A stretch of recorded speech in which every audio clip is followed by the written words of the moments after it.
a clearing tap in right up front and score! Bounce right to Jim Quickly! How fitting is that? Jack Quickly with his dad's spirit in the stands.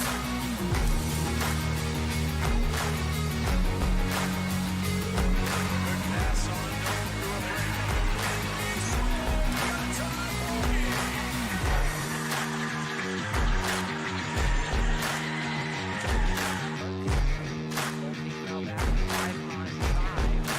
Out front of the shot, and they score! Great shot by Tanner Howard on the back check, able to sweep that one away. And now the Lakers win.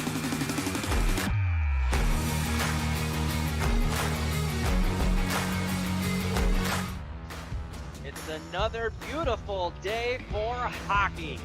We've got the Roosevelt Lakers going up against Western Michigan University Stallions right here in Bensenville. Good evening, everyone, and welcome back into the Edge Ice Arena in Bensenville, Illinois. Andy Petzinger here, happy to bring you along on the broadcast. Welcome to the Lakers pregame show.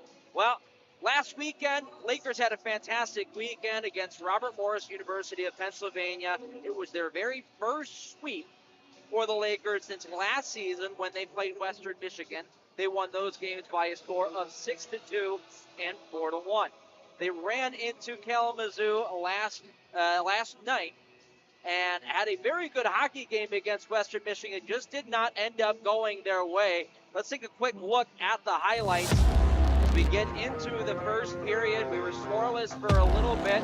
Lakers were putting on the pressure in the Western Michigan zone, but had a little trouble keeping the puck in at the blue line. You're going to hear that a couple different times. The defense had some trouble last night. As you take a look at an incredible individual effort by Tyler Fortson with his 6th goal of the year, just weaving through the Lakers defense to open up the scoring.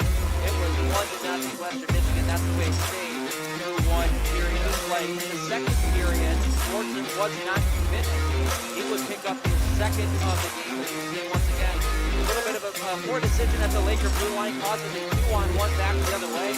Fortson goes forehand, backhand. That makes it 2-0 in favor of Western Michigan. Lakers with the answer right back though, a couple minutes later.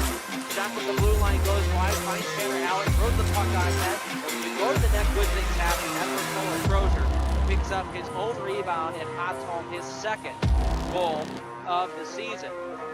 Before the period would end, yet another odd man break for Western Michigan. This was an issue for Roosevelt yesterday. A couple questionable pitches. Ends up being a 3-on-1 break. L able to make the first save and the second one, but the rebound stays free. Third try goes home to Rory Hayes. He picks up his 5th of the year, and it is 3-1 Western Michigan through 2. In the third period, we were scoreless for the majority of it. Lakers with a very, very good push. However, could not put one home, and with the net empty, Western Michigan would send it out to center ice. A race for the puck, and Mitchell Goodman would put home his 5th of the year, and that will end the hockey game. 4-1 Stallions over the Lakers. Take a look at the shots. 40-31 in favor of the Lakers. So a power play stat. 0-5 on the power play. Not to be better at that today. Nick L with 27 saves on 30 shots, and Missouri was phenomenal in net with 39 on 40 shots for Western Michigan. Taking a look at our player spotlight today.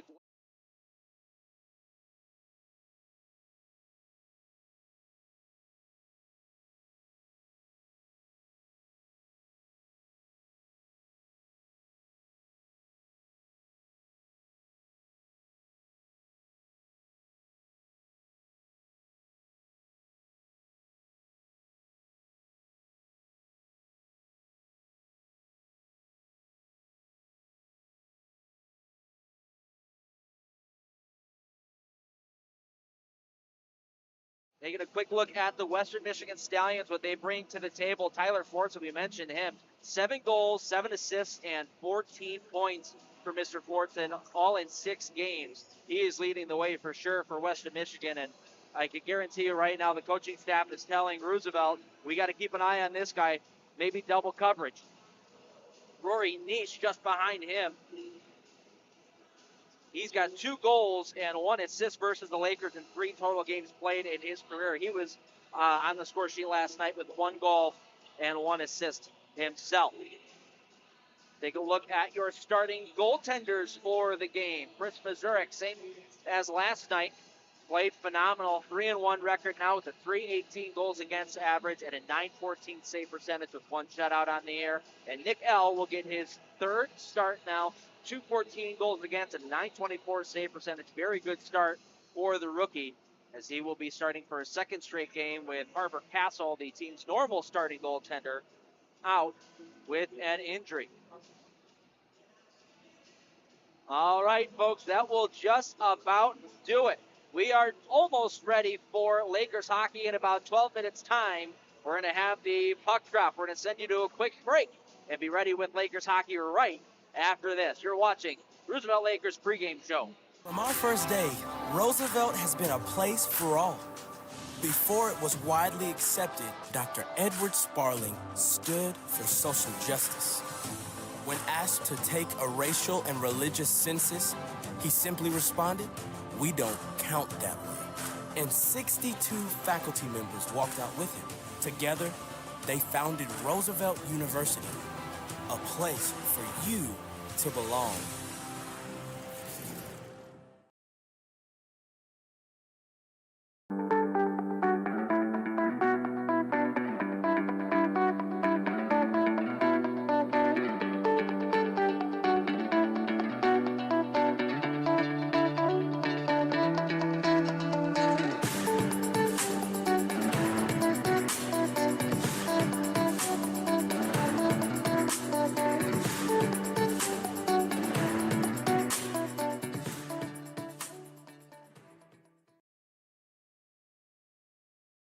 Welcome to our tour of Roosevelt University's athletics and performing arts spaces. We'll cover the dedicated rehearsal and performance venues in the auditorium, as well as the Lillian and Larry Goodman Center, our athletics facility. The Barry Crown Fitness Center is located on the 5th floor. It is available to all Roosevelt University students, as well as faculty and staff. There are men and women's locker rooms and a family locker room. The fitness center includes treadmills, stairmasters, stationary bikes, ellipticals, circuit machines, and free weights, as well as a fitness studio. The fitness floor is raised to minimize sound and vibrations below from the exercise bikes and treadmill. The Lillian and Larry Goodman Center is home to our men's and women's basketball and volleyball teams. Roosevelt is the only university downtown with an athletic facility. All of our teams use the space to train and practice, and open gym hours are open to all RU students. This is Roosevelt's multi-purpose gym. The retractable bleachers seat 500 people. There are 6 retractable basketball hoops and 2 courts for simultaneous practice sessions. Ropes on either side of the gym connect nets in order to create indoor batting cages for softball or baseball practice. There's also a turf that rolls out. Fun fact, in 2012 and 13, our women's basketball team qualified for nationals after only 3 seasons of play. It just goes to show how dedicated and passionate our student athletes are, as well as our coaches and athletic staff. Roosevelt's Chicago College of Performing Arts is located in the auditorium building. Built in 1890, the building was originally a multi-use building including a hotel, 136 offices and businesses, and the 3,700-seat Auditorium Theater. The Auditorium Theater hosts dance companies, Broadway musicals, concerts, and community events. Some famous acts that have played there include Elton John, Trace Adkins, and recently Chicago's own Chance the Rapper. RU students can receive 2 student rush tickets for most auditorium performances as little as $15. RU graduation is also held in the theater. The auditorium building is also home to dedicated practice and performance spaces for students in the music and theater conservatories. Don's Hall used to serve as another banquet hall for the VIP hotel guests. Today it is used for special events, lectures, ceremonies, recitals, auditions, and receptions. The entire room underwent significant restoration to return it to its original splendor. The O'Malley Theater seats 240 people and is used for major student productions, usually 6 to 8 per year. Students at RU can get free tickets for most shows. We hope to see you catching a sporting event or performance at Roosevelt real soon. Welcome to our Residence Life Tour of Roosevelt University. In this video, we'll visit the student residences in Roosevelt's Wabash Building, starting at the 14th floor and working our way up. The Wabash Building is 469 feet tall, making it the 6th tallest university building in the world and the 2nd tallest university building in the country. Floors 14 through 31 of the Wabash Building are primarily for residential life. Suites can house anywhere from 4 to 7 residents. Not every room is the same size or layout. Some suites have a quad room and 3 private rooms. Each room has heating, air conditioning, Wi-Fi, and cable. Roosevelt University does have a residency requirement for the first 2 years for incoming freshmen, but there are certain exemptions.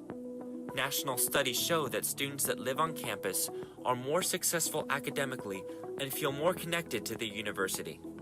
The 14th floor houses the Office of Residence Life, a student lounge, recreation room, kitchen, and student mailboxes. The rec room is an open student lounge where students are free to spend time. There are 2 TVs on the 14th floor. Both have free access to Netflix, Hulu, and Amazon Prime Video for students. Campus safety is present 24/7 on the 14th floor and 1st floor. Students must use their RU ID cards to get into the residence halls and to access individual floors. This is an added layer of security for our students. The laundry room on the 15th floor includes 20 washing machines and 22 stackable dryers. Laundry is free for all residents. On floors 20 through 31, there is a study room on the east side of the floor. This study and meeting area is open to all students on the floor. From here, you can see landmarks such as Buckingham Fountain, the museum campus, Navy Pier, and Grant Park. On the 2nd floor of the Wabash Building, the McCormick Dining Center can seat up to 300 guests. There are a variety of food stations, like organic food, Italian, American, and vegetarian, and a smart market that offers a wide selection of bottled beverages and snack items, as well as health and beauty products. A meal plan is required for students living in the Wabash Building. The all-you-care-to-eat plan includes 14 meals a week and 500 flex dollars per year. You'll love living in the Wabash Building.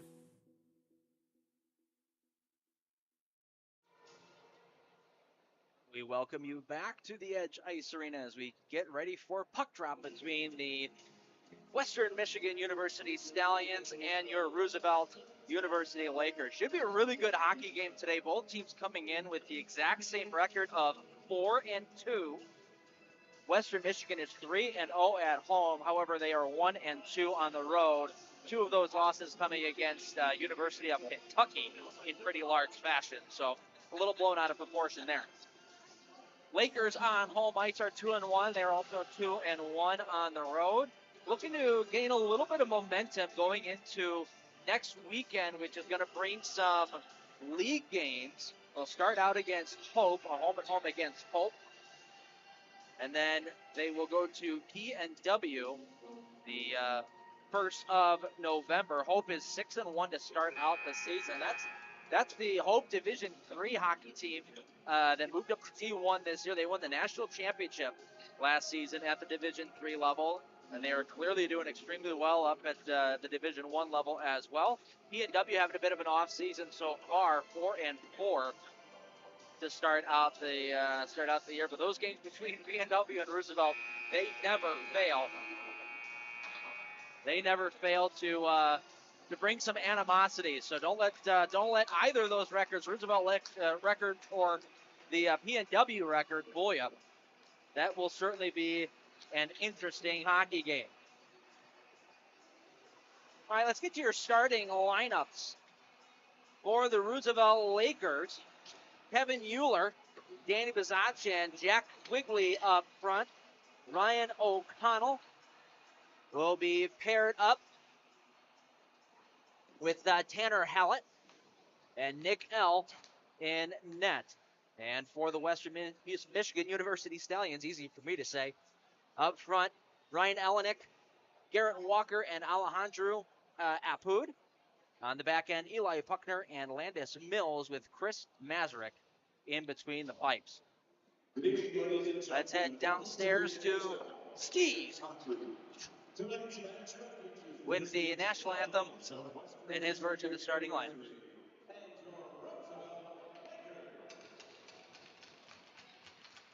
Please welcome tonight's game officials, referees Josh Katzenfuss and Greg Elwanger, and linesmen Alex Crow and Rocco Garnello. Thank you. Here is tonight's starting lineup for the Western Michigan Stallions. Number 5, Garrett Walker. Number 11, Elijah Kuchner. Number 12, Alejandro Acuña II.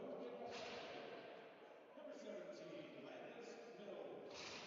Number 19, Ryan Elovich. And starting at goal tonight for the Stallions, number 40, Christopher Fisher. The head coach for the Lake Lady Stallions is Barry Dorman. And now, here is tonight's starting lineup for your Roosevelt Lakers. From Lake Zurich, Illinois, number 2,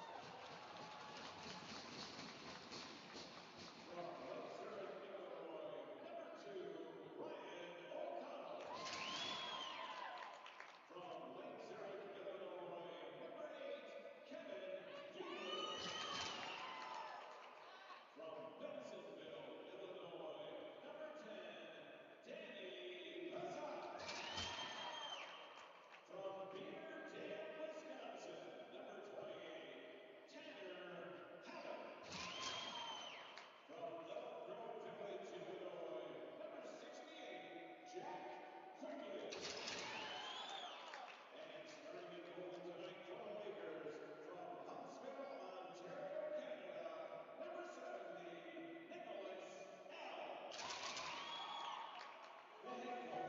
coach is Ben Kugel.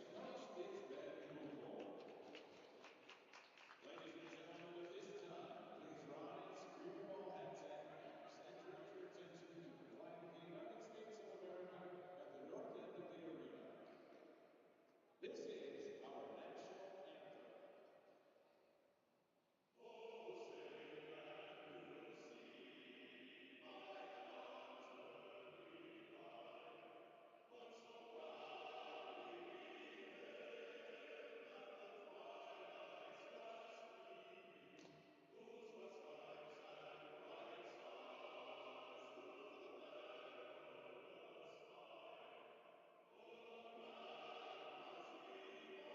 see by heaven's burning light what so proudly we hailed at the twilight's last gleaming, whose west stripes and bright stars through the perilous fight o'er the ramparts reapers were so gallantly streaming, and the rocket's red glare on the tonight's evening air gave clue to the night that our flag was still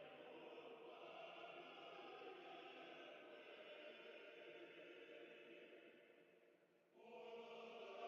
wave o'er the land of the brave and the home of the Thank you for your attention and consideration. One reminder for everyone. All right, we're just about ready for puck drop here in Bensenville, Illinois. The Lakers and Western Michigan University about to go head-to-head. Last night for Western Michigan in that 4-1 victory, that was their very first victory over Roosevelt since January 19th of 2024. It was a 5-0 win at Western Michigan. So bit of a streak broken there, and Roosevelt, like I said, wants to get back on the right page. Coach Billy Carr was not happy with his team's performance yesterday, and that's saying something. This was a team that put 40 shots on net yesterday, and he said if this was looking at something, a team like last year's team, that would have been a pretty decent night. But we're holding ourselves to a much different standard this year. We're expecting better than that. I don't care if we're putting 40 shots on net. I think the kind of shots that we want to have on net. So some pretty big words there for Billy Carr and Roosevelt. We'll see how Roosevelt starts out this hockey game. Like I said, they're mixing and matching their lines a little bit with Danny Mazat paired up with Bueller. And on that far side there, that's Jack Quigley. We get underway here in Bensenville, picked up by Tanner Hallett in his own zone. You'll find Euler along the wall, who takes a crunch by Abood. And Western will control in their own end. Cross ice speed for Abood. Deflects off of Amadi and gets into the Roosevelt territory. They failed to clear on the first try, but second try for Jack Quigley gets him out to the neutral zone. Here's Kevin Euler. He'll wrap it around the base of the wall and out to the other side. Taking there, Elijah Puncher. Out to the neutral zone for the Stallions. Luke Watterson played in his first game yesterday in a couple of weeks. Has been battling a bit of an injury. Looked pretty decent. Himself good enough to keep going on today. Adams in the neutral zone will bank it off the wall for Karowski, but caught him in between. Was unable to corral it. Western will send it right back into Roosevelt territory where Tanner Hallett will wheel around his own net, send it up through the neutral zone, bounces off of a couple skates, hits the Roosevelt logo, gets sent right back in. Nick L. will take that, and he'll hold on to it. We'll get our first whistle of the game, minute and 20 seconds in. So we were focusing on the start for Roosevelt. Wanted to get off on the right foot. Misfired on a couple different passes there. Had a couple of times where things got jammed up in the neutral zone. See if this next shift here for the Lakers can start bringing any offensive opportunities to play. Polar Trojan, the goal scorer from yesterday, will tip it out to the neutral zone. Gets as far as the blue line before it's taken away by Travis LaRoche. We'll send it up the wall, held in by Lozanak. His long shot from the blue line, gobbled up by Mazurek. And he will hang on. Took that one right in the crest and shot the whole way from the blue line. Good idea by Lozanak just to throw that one on net. Next time we want to see a little bit more net front presence there for Roosevelt. Martino along the wall. Pinned up there by two separate players. Pulled out by Western Michigan. They'll chip it out to the neutral zone. Taken by Lozanak. He'll go D to D for Bowen Lopez. Gets as far as the red line before it's turned over to the Stallions. Good crunch there by Lozanak, but that allows Walker to come in. His pass towards the slot. Pulled out of there by Hallett. Nice job on the back checker. Excuse me, not Hallett. That's Mike Abrego. They battle for it in the corner. Lozanak for Crozier. His backhand pass intercepted by Abood. He'll wrap it around in behind. Out to the blue line. That one caught Jamison Bain on the backhand. He couldn't get a strong grip on it and deflects all the way back into Stallion territory, allowing the Lakers to get a line change. Back come the Stallions. Pinned up along the wall there is Abood. Mikey Salmona will get it out for Mark Abrego. Look out there. He moved that puck over to Tim Pickerel, who had the presence of mind to get that off his stick quickly. Otherwise, he was going to take a good lick in there from one of the Stallions players. Now bounced up ahead for Gabe Kruger, but that puck was bouncing. Couldn't settle it down. Otherwise, he had a clear lane to the net.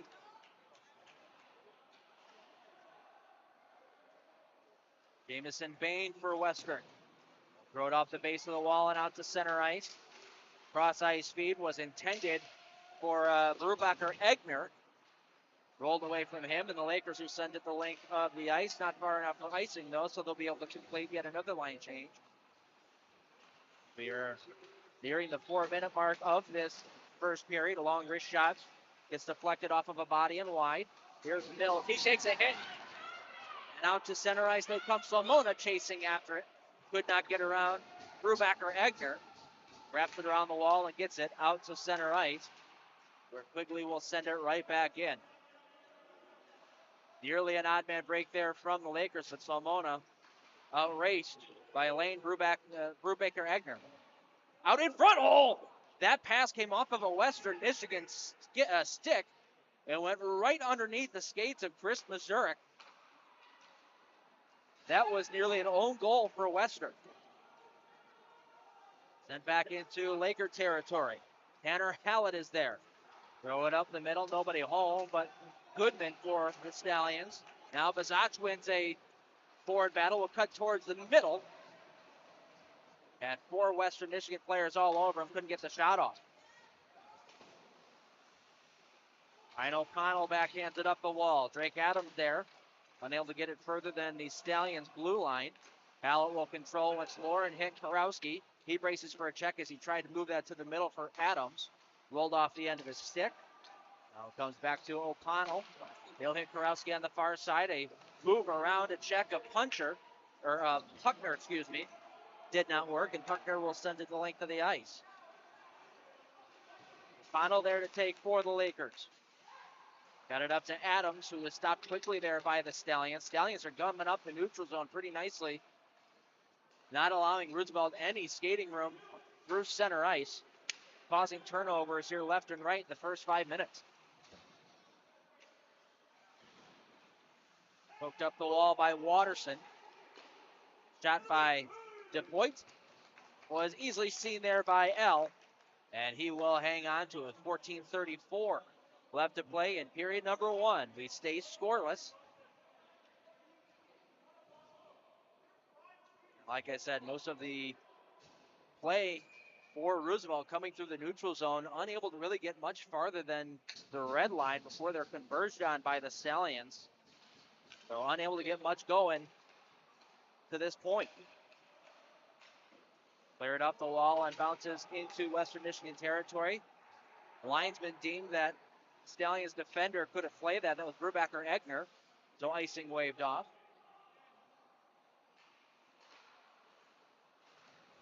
Brubaker Egner able to get this out to center ice, sent right back in by Lozanek.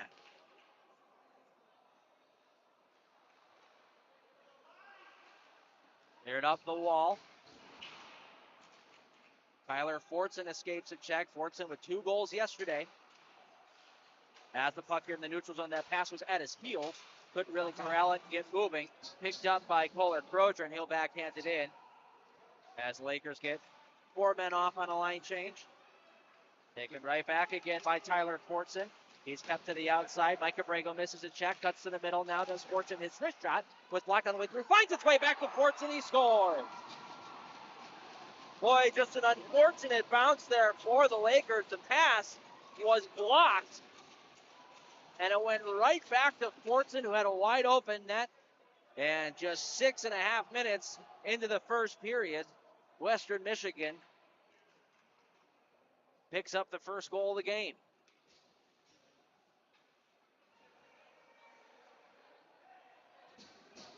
Tyler Fortson with his 3rd goal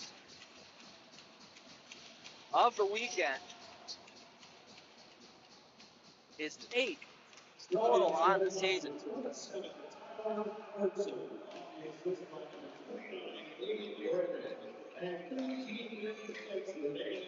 The assist there is Aiden Yorkin.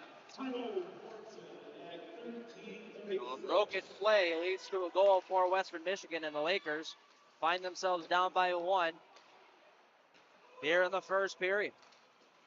Mark Abrego's cross ice feed deflects off of the helmet, goes back into Stallion territory. Picked up by Western. They'll bank it off the wall and out to the neutral zone. Salmona there to take it away. Back comes Quigley. They'll backhand it over. There's a good pass there from Kevin Euler, who went quickly going to the net. Good, quick, bang play, but Euler just unable to get Quigley. Tanner Hallett spinning away from a check. His pass deflects off a couple of skates and gets sent right back into Lakers territory. O'Connell there to pick it up. He's squeezed off along the wall by Apud. Kept in by Western. Nice shot by Horn to get around a check. Couldn't get much further than Ryan O'Connell, who now starts to rush back the other way. Quickly will leave it for Euler. Around a check, walking to the goal. Euler shoots his goal!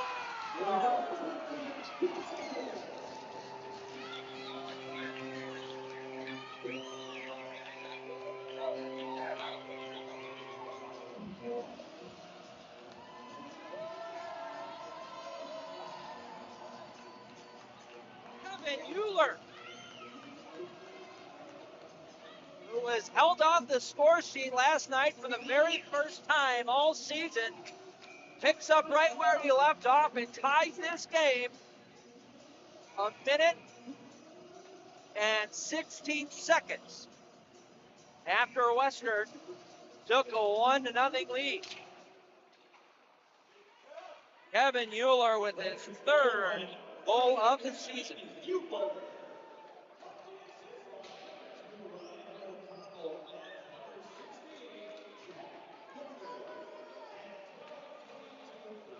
O'Connell and Quigley on the assist. Here come the Lakers again. Hallett had to roll off the end of his stick. Picked up by the Stallions, not the Broncos. That's NCAA D1. And we'll get a whistle stopping plays. That puck ended up going into the Stallions bench, and we'll get a draw inside the Western Michigan zone. 11:49 left to play in period number 1. 1-1 is your score. Apologize for the camera issues that we're having. Get that fixed up for you nice and soon. Western will break it out to center ice. Mitchell Goodman coming in over the line. His backhanded pass out towards the slot got caught up in the skates of Bowen Lopez. He'll pick it right back up again. Looking out to the side for Horan. Never got to him. Long shot from the blue line is blocked. Now Mills will wrap it around and behind. Goodman there. Lozenak all over him. Will kick it out to the far boards and out to center ice it goes. Nice shot by Crojan. Get around a check. Hits Martino. Getting it over the line. Martino taken down. No penalty there. Somehow Billy Carr has his hands on top of his head. Thought for sure that was going to be a penalty because Martino had his knee taken out. Here's DePoittre shot blocker there by Nick L. Throws her back the other way. We'll have Micah Albergo 2-on-1. He's got Joey Coakley and he's Albergo. Had it roll off the end of his stick. Looked like his hands were moving a little faster than his feet were. Albergo has it once more, looking towards the middle. Could not get in there to his brother Mark Albergo. The Stallions now chip it out to center ice. Good outlet pass there for Dames. Dames will pull up, trying to hit the point, going to the goal. He was well covered though, and out to center comes Roosevelt. Mark Abrego throws a shot on net that goes off the helmet of the goaltender Mazurek and out of play with 10:28 left to play in the first. Good idea there by Mike Abrego, just to throw that puck on net from a bit of a strange angle. Sometimes for a goaltender, that's a little hard to read when it gets down to about the bottom of the circle or so. Little harder to read those and see exactly where that puck is going and whether or not you've got that post fully covered as well. Good answer here for the Lakers. Couple of really nice shifts in a row after giving up that opening goal. They always say a shift after a goal is the most important shift of the game. Lakers were able to answer the bell. Puck bouncing around in the slot. Taken now by Kruger out to center ice. Hits the blue line and dumps it in. Picked up by Sidney Pratt. He'll throw it up the wall and all the way down. Taken there by Tanner Hallett. He'll go D to D for Salmona. Kruger will chip that one off the glass and into Stallions territory. Pass was intended there for Elenick, but it hopped over his stick into Lakers' hands. Back come the Stallions the other way. Abood made an extra move at the blue line. Looked like it was going to be offside. It was not. Puck ends up rolling on goal, and Nick L. will hop on top of that and cover. 9:25 to play in period number 1. We are tied at 1.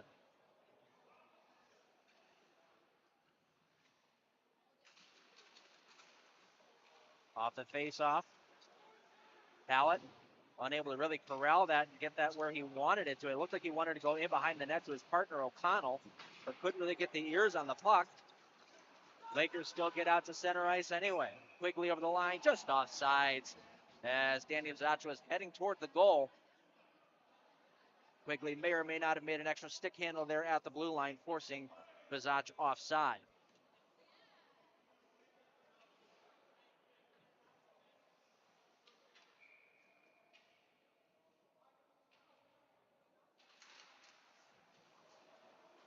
Face off 1-2 the Stallions. They'll move it up ahead. It's Sidney Pratt. He'll drop it off for Brubaker Egner. He was knocked down. Couldn't get the shot off. Now a shot from the blue line. That hit Danny Mazach. Looked like it caught him on the hand as he shakes it off. Yorkin again throws one towards the goal. That goes wide. Wraps around to the far side for Fortson. Unable to pull that one in as he had some pressure on him from Quigley. Now Fortson makes a couple nice moves in the neutral zone. Drops it off for Brubaker Egner. Had to roll off his stick into the corner. Allen is able to pin him up there. 4-man scrum. Now a 5-man scrum pulled out of there by Fortson. He'll walk the top of the blue line, throw it towards the goal. Too many Lakers sweaters there to get through. And Allen will come out to center. Allen getting around a check. He got as far as the blue lines. Now Fortson comes right back through center ice. We'll drop this one off. Good read there by Karowski. Took it away, and it's 2-on-2 with Allen. Karowski shooting one that will catches the glass. Adams will control out at center ice. Play catch with Bowen Lopez. Uses the net to his advantage. Throw a cross ice pass for Adams. That one was knocked down out of midair by Neat. He'll move it along. It's knocked away to the near boards. Cleared back out to the neutral zone by the Lakers. Both teams starting to lock it down a little bit as far as structure is concerned. Not a lot of room to move out on the ice, which is why we've only got a total of 7 shots in the game. 4 for the Stallions and 3 for the Lakers as we get a whistle with 7:25 to play in the first. I believe that puck ended up hitting somebody on the Lakers bench. So we will get a whistle stopping play, and I thought the faceoff was going to end up coming outside, but it's going to end up going back into Laker territory. So they must have deemed that the Lakers had sent it out on their own. Draw one by Martino back to the corner. Lozenak there. Able to send it around. Out to center ice it comes. Nice chip pass there for Martino. Coming in over the line. Martino shooting one, and a good blocker by Mazurek. Oh, what a play that was by Kohler. Crozier out in the neutral zone to bank that one up ahead for Martino. Crozier had barely any room to move there. Was still able to find a way to bank that off the walls right onto the tape of Blake Martino. You get some stuff behind the play between Kohler, Crozier, and Landis Mills. Referees let the boys play it out. Zanak behind his own net, setting up the controlled breakout. Martino will swing below, move it up to center ice. Picked up by Gabe Kruger. Again, over the line, backhanded in deep. Garrett Driscoll there for the Stallions. Will take it on his forehand and flip it out to center ice for Cameron Dame. Dame will go off the glass.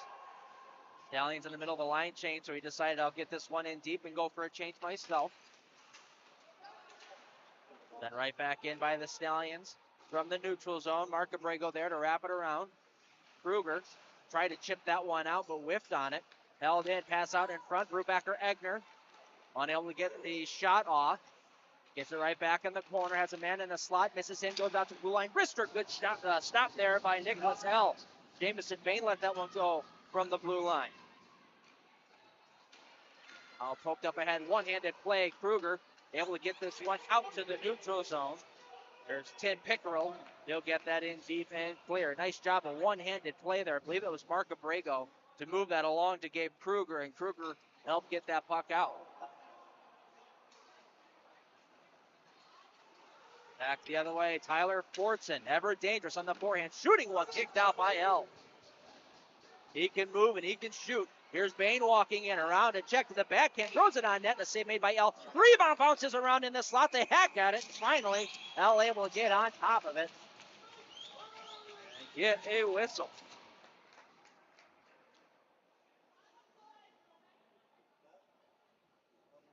Nick L playing in his 4th game of the year, 3rd that he started. He's starting to get some time. I mentioned in the pregame show that Harbor Castle, the team's normal number 1 goaltender, is out with a hand injury, unable to go this weekend. L has done really well in his opportunities in between the crease. Came in relief against U of I in the home opener. Got the last game of the weekend as we get a 2-on-1 here. Walker walking in, shoots, and he scores! Garrett Walker coming down the wall was able to find a small, tiny little open space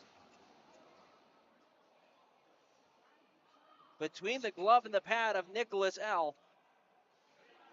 And Walker will pick up his second goal of the year to make it 2-1 in favor of Western Michigan.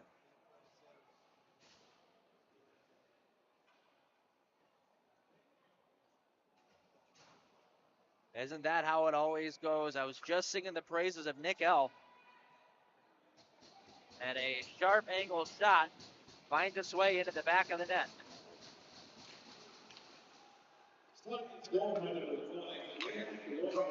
Off the draw. Sent to the wall. Western will come right back in. Here's Goodman on the backhand. Was knocked off the puck there by Lozenak. Sent out to the neutral zone. Western will send it right back in. Owen Lopez pulling it in behind, setting up the breakout. Start moving up the far wall. Look at the man crossing through the neutral zone. That's Adams. He'll chip it in and chase. Adams after it there. Was well covered. Clearing attempt goes off of Lozenak, stays in. This time, the Stallions able to get it out to center ice. Caught in the linesman's skates. Stallions have no other choice but to dump this one in. Lozenak now in behind his own net. Once again, setting up the control breakout as Martino, as he did before, will take it from in behind. This time he drops it back to Lozenak. He'll throw it off the wall for Crozier in center ice. Crozier has Martino going to the net. Throws it on goal. That bobbled there for a moment, but Mazurek able to hold on to it and get a whistle stopping play with 3:51 left to play in the first period. It's 2-1 in favor of the Stallions.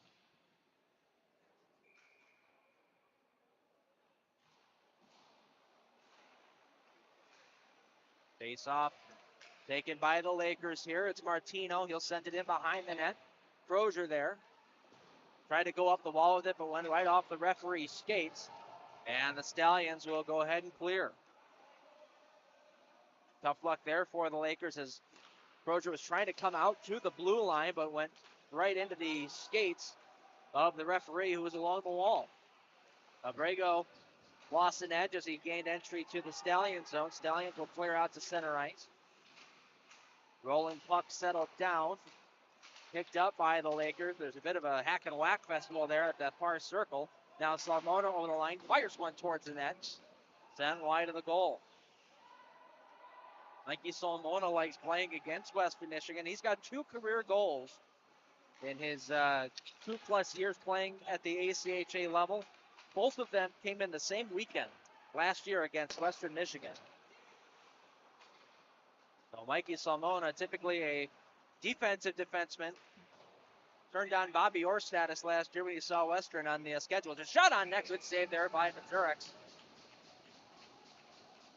He was able to stay square and close those pads together and keep that puck out. 2:38 left to go in the first period. It stays 2-1 Western.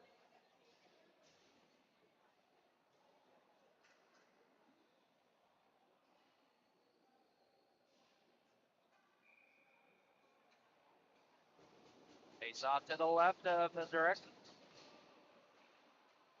Draw stuck in between the skates of the linesman. Bizach able to fish it out of there and carry on for the Lakers. He's got it in behind. Will come out to O'Connell at the point. Back to Bizach at the wall. He'll walk the blue line, go cross ice for Hallett. Hallett tosses it on goal.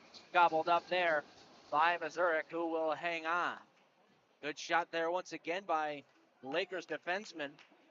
Walking in and letting it go. It was a good hard shot, good wrister, right at tipping level for somebody in front of the net. But the Lakers, not much net front presence there. Hopefully that's something that ends up changing as the game goes along. Clearing attempt held in by Hallett at the blue line. His long shot deflected on the way in by Quigley. Goes in behind his turnaround shot was stopped by Mazurek, who was able to find it before Kevin Euler got dumped right out in front of the net. And that's what I'm talking about.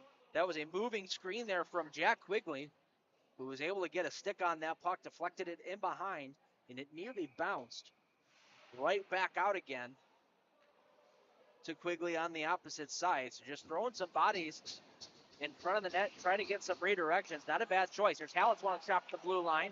Easily seen there by the goaltender Mazurek. Now Hallett again. That one never made it through.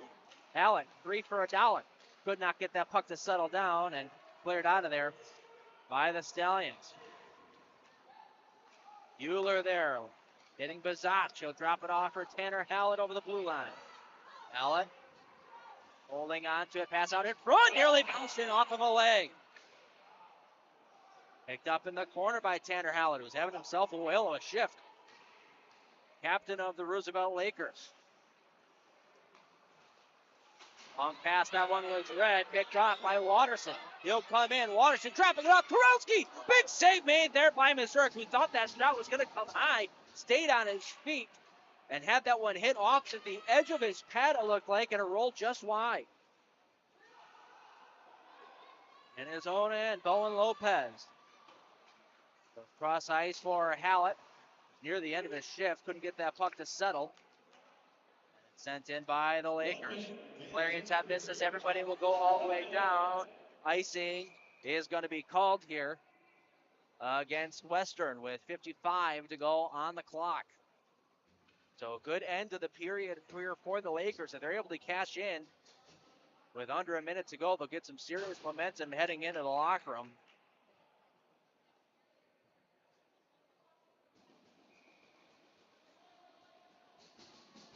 Draw going to go off to the left-hand side of goaltender Chris Mazurek. Bowler Crozier shot was blocked, and back the other way come the Stallions. Tyler Fortson trying to get around a check. Will drop it off. Here's Brubaker Egner. He'll look for the late man, but one pass too many. Picked off by Martino. He'll start moving through center ice. Blake Martino around a check.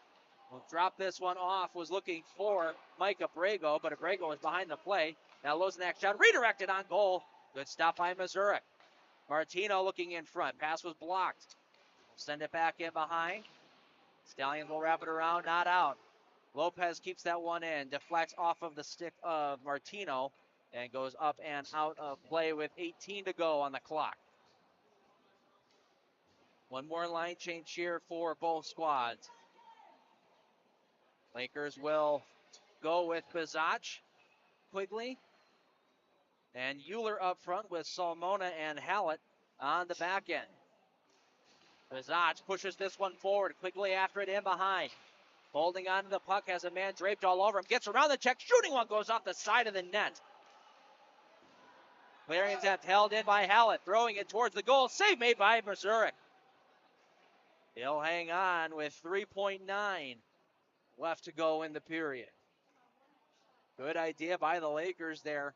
Starting to throw pucks on net, getting traffic to the net. Mazurek up to the task.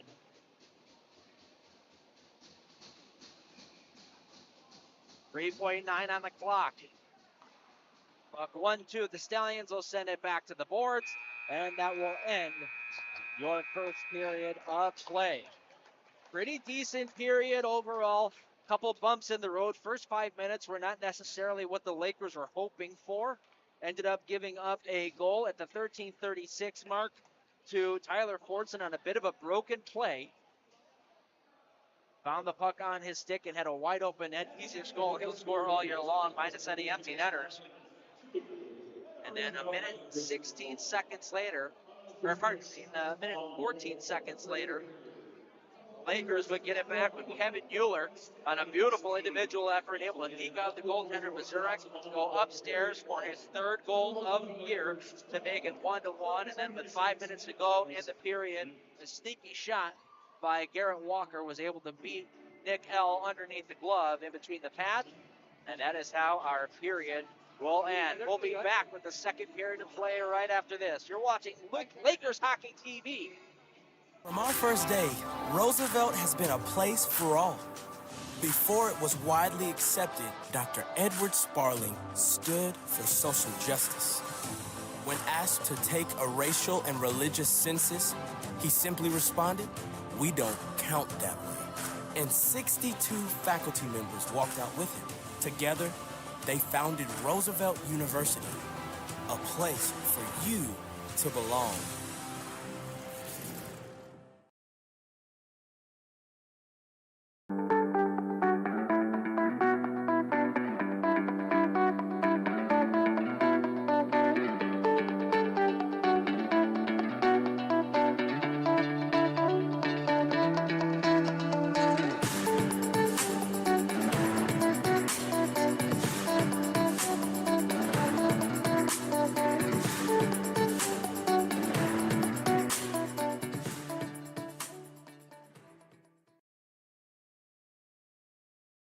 Welcome to our tour of Roosevelt University's athletics and performing arts spaces. We'll cover the dedicated rehearsal and performance venues in the auditorium, as well as the Lillian and Larry Goodman Center, our athletics facility. The Barry Crown Fitness Center is located on the 5th floor. It is available to all Roosevelt University students, as well as faculty and staff. There are men and women's locker rooms and a family locker room. The fitness center includes treadmills, stairmasters, stationary bikes, ellipticals, circuit machines, and free weights, as well as a fitness studio. The fitness floor is raised to minimize sound and vibrations below from the exercise bikes and treadmill. The Lillian and Larry Goodman Center is home to our men's and women's basketball and volleyball teams. Roosevelt is the only university downtown with an athletic facility. All of our teams use the space to train and practice, and open gym hours are open to all RU students. This is Roosevelt's multi-purpose gym. The retractable bleachers seat 500 people. There are 6 retractable basketball hoops and 2 courts for simultaneous practice sessions. Ropes on either side of the gym connect nets in order to create indoor batting cages for softball or baseball practice. There's also a turf that rolls out. Fun fact, in 2012 and 13, our women's basketball team qualified for nationals after only 3 seasons of play. It just goes to show how dedicated and passionate our student athletes are, as well as our coaches and athletic staff. Roosevelt's Chicago College of Performing Arts is located in the auditorium building. Built in 1890, the building was originally a multi-use building including a hotel, 136 offices and businesses, and the 3,700-seat Auditorium Theater. The Auditorium Theater hosts dance companies, Broadway musicals, concerts, and community events. Some famous acts that have played there include Elton John, Trace Adkins, and recently Chicago's own Chance the Rapper. RU students can receive 2 Student Rush tickets for most auditorium performances as little as $15. RU graduation is also held in the theater. The auditorium building is also home to dedicated practice and performance spaces for students in the music and theater conservatories. Gons Hall used to serve as another banquet hall for the VIP hotel guests. Today it is used for special events, lectures, ceremonies, recitals, auditions, and receptions. The entire room underwent significant restoration to return it to its original splendor. The O'Malley Theater seats 240 people and is used for major student productions, usually 6 to 8 per year. Students at RU can get free tickets for most shows. We hope to see you catching a sporting event or performance at Roosevelt real soon. Welcome to our Residence Life Tour of Roosevelt University.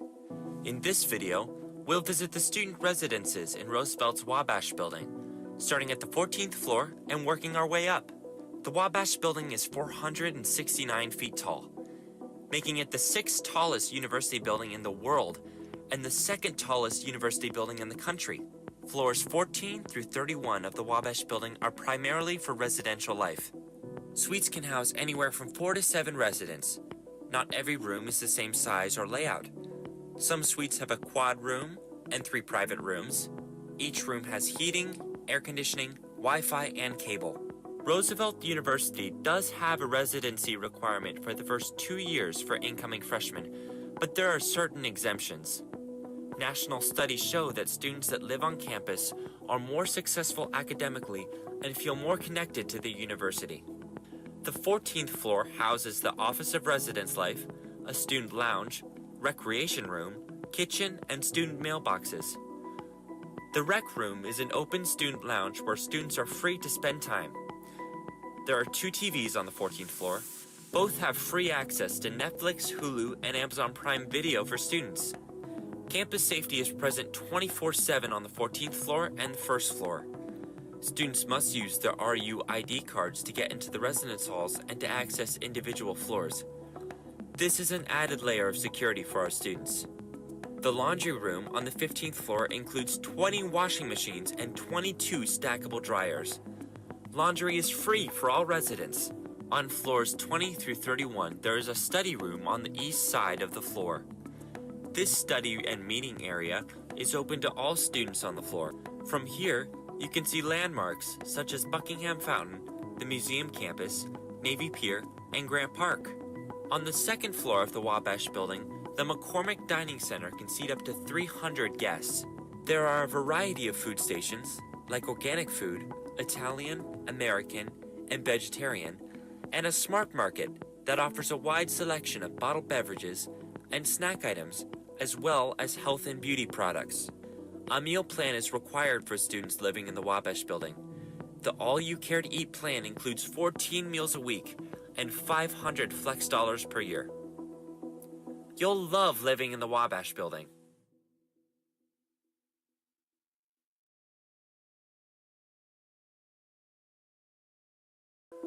Welcome to the Student Involvement Tour at Roosevelt University.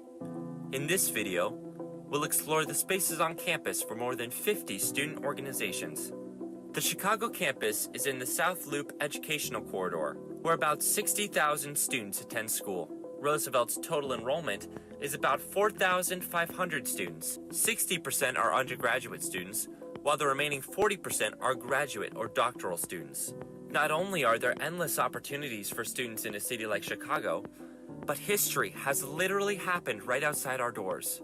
In 1968, Roosevelt students and professors left class in order to experience history in the making during the Democratic National Convention riots. Similarly, in 2008, students saw history being made as President Obama gave his election victory speech in Grant Park. Just as exciting are the different festivals that take place in Grant Park, such as the Jazz Fest, Blues Fest, Lollapalooza, and the Taste of Chicago. The first 5 floors of the Wabash Building are reserved for student services, the dining center, fitness center, and student life activities. The 3rd floor is a common lounge and social space for students and student resources.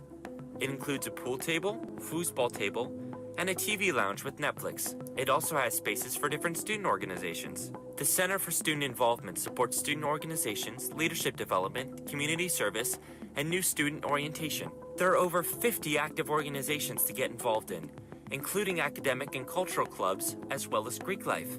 The Center for Student Involvement also facilitates leadership workshops and programming, which is a great opportunity for students to develop their leadership skills.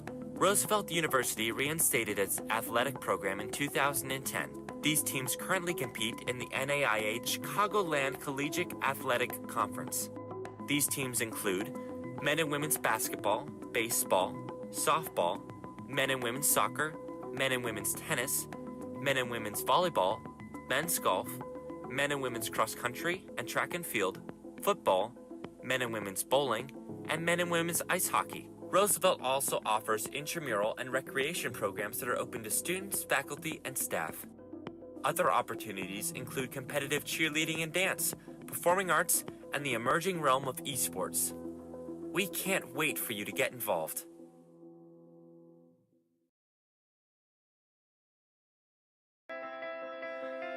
Welcome to our tour of the Roosevelt University Academic and Academic Support Spaces. The Chicago campus has 2 academic buildings, the Auditorium Building and the Wabash Building. We call the Wabash Building a vertical campus because the offices, classrooms, and residence halls are in one tall building in downtown Chicago. The Wabash Building is split into 3 different sections. Floors 6 through 13 of the Wabash Building are for academic classrooms, laboratories, and offices. Some classrooms seat close to 80 people, while other classrooms in this building can hold anywhere from 20 to 105 students. Our student-to-faculty ratio is 11 to 1, which means you will have the chance to get to know all of your professors individually. Lecture halls are used mostly for general education classes. As you take more advanced courses in your major, you are more likely to see smaller class sizes for a more intimate experience. Classes are taught by professors, not teaching assistants. 85% of our faculty have the highest degree in their field. They also conduct research or are still active professionals. The Walter E. Heller College of Business resides on the 10th, 11th, and 12th floors. The floors contain faculty and classrooms, including a trading floor classroom. Floors 7, 8, and 9 are devoted to science education and research, housing state-of-the-art modern laboratories. These include 3 labs for faculty and student research in biology and chemistry, 6 teaching labs for biology, chemistry and physics, a tissue culture lab, and a microscopy lab and support facilities. The third floor houses the Office of Career Development. This is a great research for future career opportunities, including internships, resume writing, mock interviews, and job search. The Wabash Building received Gold LEED certification from the U.S. Green Building Council. Some of the eco-friendly features include a bike storage facility on the first floor, green roofs with native plants on 5 floors, and construction material that are 20% recycled. The second floor of the Wabash Building connects to the second floor of the Auditorium Building by a bridge. As you walk across the bridge to the Auditorium Building, you are traveling back in time 130 years. The Auditorium Building, built in 1890, was designed by architects Dankmar Adler and Louis Sullivan. The building is on the National Register of Historic Places, which means it will always remain in its original condition, just updated. The original design was a multi-use building including a hotel, 136 offices and businesses, and the Auditorium Theater. On the first floor, you will find the Multicultural Student Support Services Office, which provides academic support for first-generation students, students of color, and low-income students. Multicultural Student Support Services is a great place to make connections to be successful on RU's campus. The Murray Green Library is on the 10th floor of the Auditorium Building. There are 400,000 volumes and 1,500 periodicals in the library. We also have an extensive performing arts library with records and scripts. The 10th floor also houses the Learning Commons, with one-stop access to the Writing Center, Math Lab, and tutoring for other subjects. They also provide services for students with disabilities. We can't wait for you to start your academic journey with us.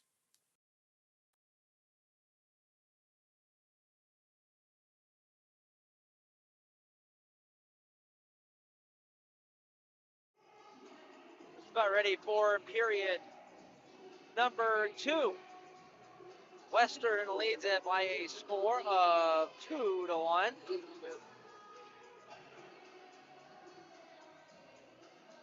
Shots in that period, 12-8 in favor of the Lakers, and a lot of that was in thanks to the last, I want to say, maybe 5 minutes of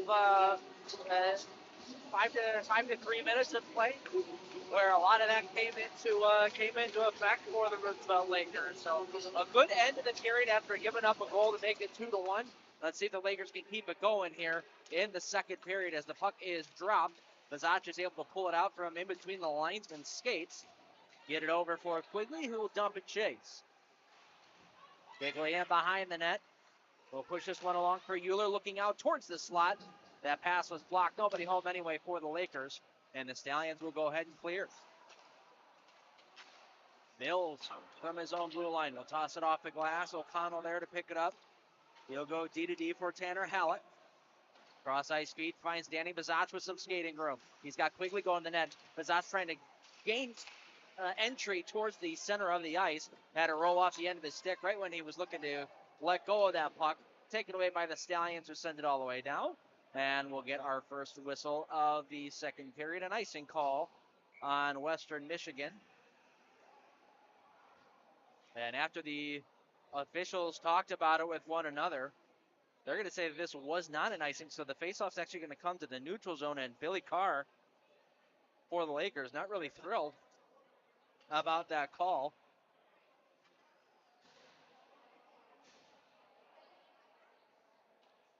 But I do like that the officiating staff got together. They made sure that they made the right call, that everybody was on the same page. So might not like what the call is, but at least they're getting together and making a cohesive decision at that. Coming back are the Stallions over the line. Long wrist shot booted out of there by L.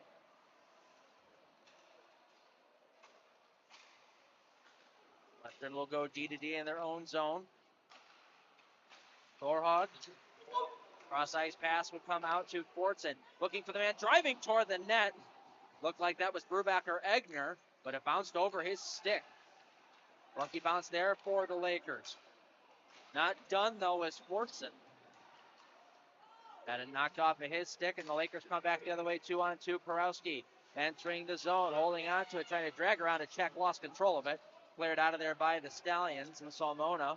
The Lakers will send it right back up. It's Adams looking to the middle for Martino. Pass was hot, and he only had one hand on his stick. Couldn't corral it. Backhand feed was intercepted there by the Stallions, who get it right back out to center ice. Lakers turn it right back. Martino looking up ahead there for Crozier. Bounced over his stick, but Crozier finishing his check in behind the net. Now Mike Abrego will get as far as the blue line before Goodman able to take that puck away and send it out to center ice. So a little reminiscent of the first period, start of the first period, where Lakers getting some opportunities coming back the other way. There's a redirect right out in front from Martino that gets sent just wide. But the Stallions not really allowing any space. Here's a little bit of space. It's a turnaround backhand shot from Crozier falling down. Never made it through. Martino in the corner goes out to the blue line. Salmona. Abrego in behind, holding onto it. Looking over his options, trying to move it away from his check of Jamison Bain, but Bain with that long reach was able to knock it away from him, and it gets cleared out. Crozier in his own end. Has some trouble near the blue line. Oh, and a big hit there by Mike Abrego as he took out Ethan Horan. And Horan is down. We're going to get the first penalty of the game, and it's going to end up going to the Lakers.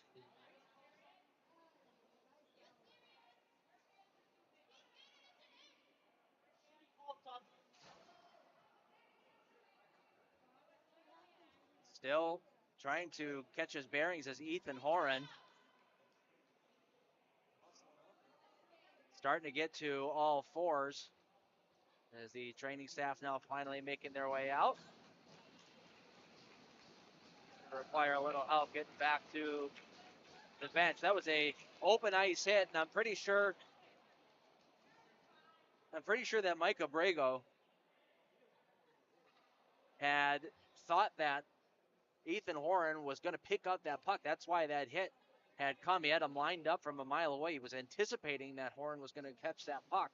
He never did, and Horan, unawares, took a huge blow from Abrego. And I've got a hunch that this is not just going to be a 2-minute minor. Yeah, we're going to look at a 5-minute major here for the Lakers.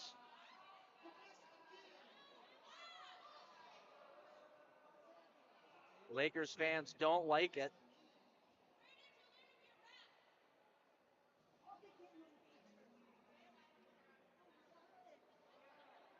It's going to be a 5-minute penalty against Mike Abrego. We take a look at the special teams for Western Michigan on the power play. They are at 21.2% overall, but on the road, they are 6 for 21. That's 29% overall. And for Roosevelt, their penalty kill is 23 for 26. Very good start to the season for the PK, 88.5% on the year. At home, though, they struggled against U of I. They are 9 for 12 at home. That's 75% on the PK. Billy Carr is listening to the reasoning from the referee. We got Blake Martino, Jack Quigley, Tanner Hallett, and Ryan O'Connell to start out there for the Lakers. And for Western, Brubaker Eggers, along with Sorhog and Fortson on the far side. And up top, it's Jamison Bain, along with Aiden Yorkin. They're going to give him a charging for that call. So understandable, that was a huge hit in the neutral zone to a guy that did not have control of the puck at all. So Western looking to answer here as a clearing attempt held in by the Stallions, picked up by Fortson. He'll come out to the blue line. It's Yorkin. Near boards. Jamison Bain back up top for Yorkin. They play catch. Bain. Fortson on the far side. will hold on to it and walk towards the middle. Fortson walking in, firing when he scores.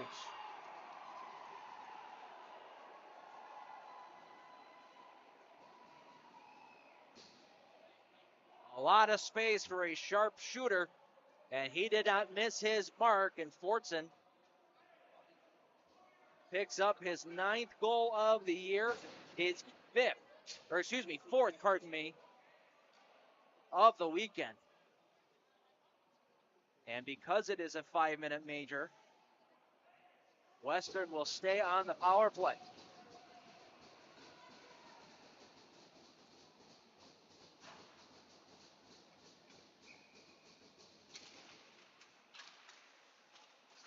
Draw. Lakers will control. Salmona will move up ahead. Work Crozier, trying to get a shot off. Was impeded from behind cleanly. And the Stallions will control.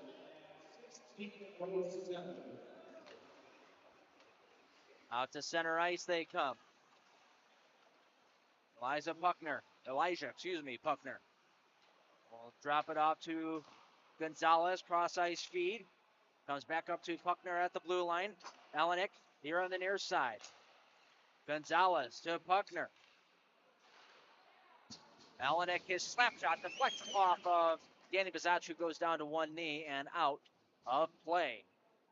3:26 left to go in the 5-minute major to Micah Brago. Western has already converted once. Draw will be to the right of Nick L.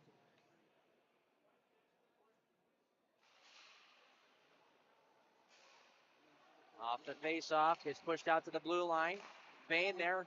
No go DDB. That long slap shot gets blocked on its way through. Lakers able to clear out to the neutral zone. Couldn't get much farther than the center ice circle. Salmona now follows up. He'll send it into Stallions territory. Stallions will control and break out. Curling back is Bain, trying to get away from Watterson. Yorkin now starts skating through the neutral zone. Yorkin hits the red line, will dump it in. Wraps around to the far side. He'll pick up his own dump in. He'll go to Fortson, had that one in between his feet, couldn't really control it. Bouncing puck held in at the blue line by Yorkin. He'll walk towards the middle, throw one on goal, deflected on its way through, hits the glass in behind. Puck bounces out towards the slot, picked up there by Salmona. He'll clear at the length of the ice. Wholesale line change for the Lakers. Yorkin will start up for the Stallions. Has Quigley all over him. Yorkin trying to shield the puck. Could not. Nice job by Quigley. Stayed all over him. Caused a turnover, and it's sent back the other way.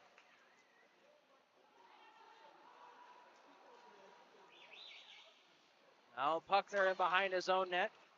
Will wheel up ahead and move it off to the far side for Garrett Walker. He'll gain entry to the zone. Walker walking in, shooting one. Save made by L. The rebound lane. Those stays there at the side of the net. Picked up in behind. Stallions are able to control and send it out to the blue line.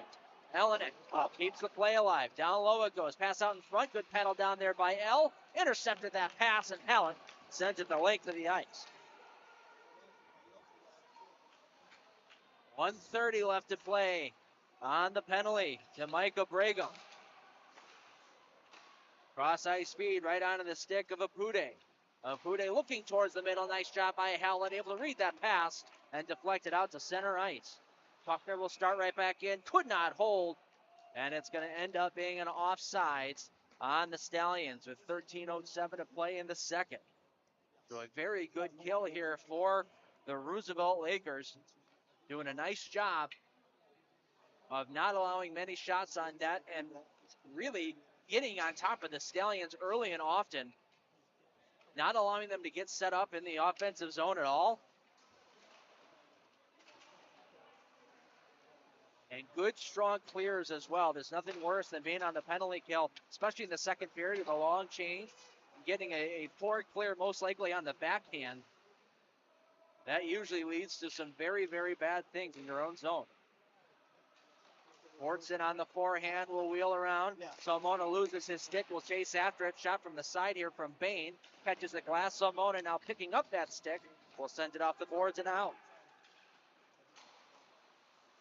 Taken on by Thorhog. He'll drop it off. Jamison Bain will throw it off to the far side. Thorhog there. Has to move it on back. Hayden Yorkin will set it up. Under a half a minute left to play on this penalty. Big hit! Oh, what a hit that was. Kevin Mueller laid the boom on Jamison Bain. Salmona takes a hit on the far side. The body's starting to hit the floor. Possible 2-on-1. Brubaker-Eckner throwing it towards the net for Bain. Couldn't control. Picked up by Euler. He'll send it the length of the ice. That'll kill off the rest of the penalty. Phenomenal job there by the Lakers. One power play goal given up on a 5-minute advantage to Western Michigan. Man that scored the goal has it now. Fortson trying to make his way toward the middle. Knocked off his stick. Bad angle shot from the spot in the circle there from Garrett Walker is knocked away. Long shot from the blue line sails wide. Picked up by Crozier at the far side. Spinning away from a check. Could not clear. And then behind the net, Lozanak is there. Try Crozier again. Couldn't control that puck. Mills' long shot. Deflects off the leg and wide. Stallions keeping the pressure on. Bit of a tired Lakers group. Here's the pass out in front. Able to get a stick on that. Mills keeps it alive at the blue line. Bouncing to a free corner. Picked up by Ellinan. He'll cycle it in behind. Got a man free out in front. That was Walker who's got it now. We'll get it to Mills at the blue line. His slapper deflects off a couple bodies and goes wide. Lakers desperate for a whistle here. Long shot from the point. Gets blocked on its way through. Caught in a couple of skates.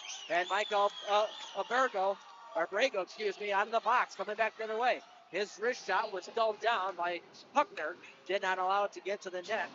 And cleared out by the Stallions. This one will go all the way down for an icing. So the Lakers survive a push from the Stallions after the penalty was over. It was better than any control that the Stallions had during the power play. And that's even including the power play goal against. Playing lines out now for the Lakers, though. They got the Bazach unit out. He'll win it back to Mikey Salmona. On the backhand, he'll send it to an open corner.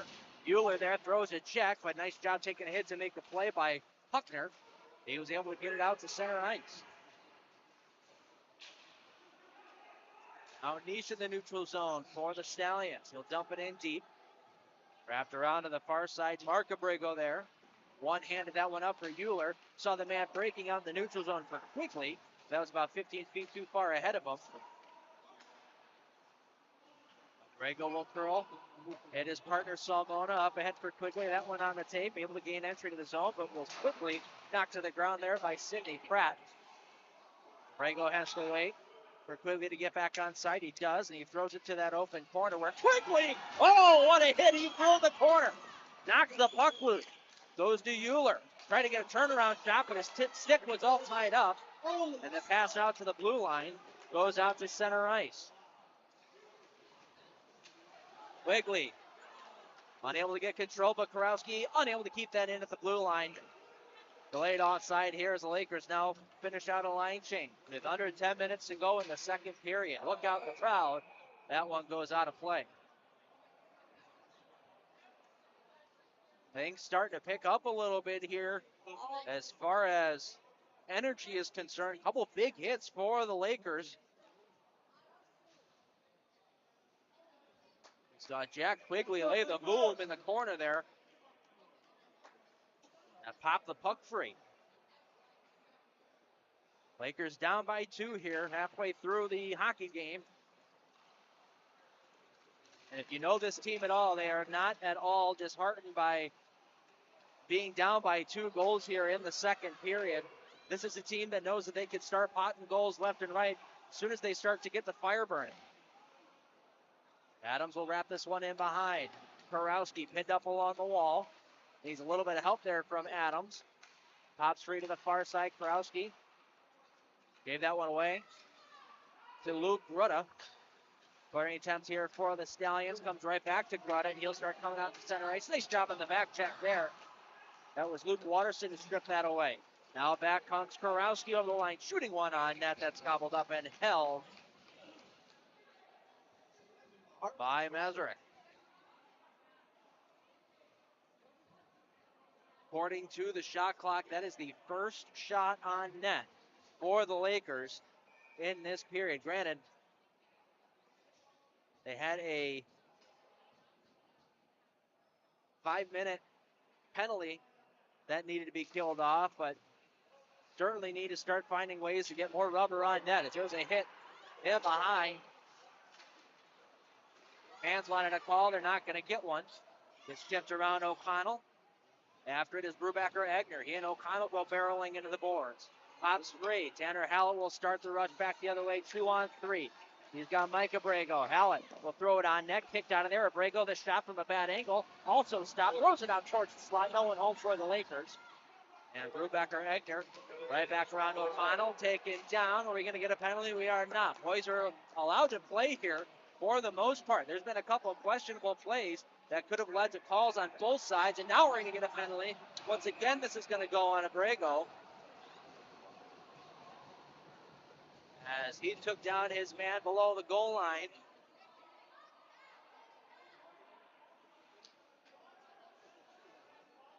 And with 7:47 left to go in the period,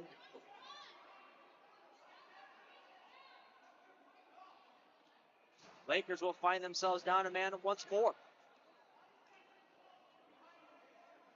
Billy Carr is asking about the non-call behind the play deep in the Stallion zone. So why that wasn't called, but the tripping call all the way down at the other end ends up getting called.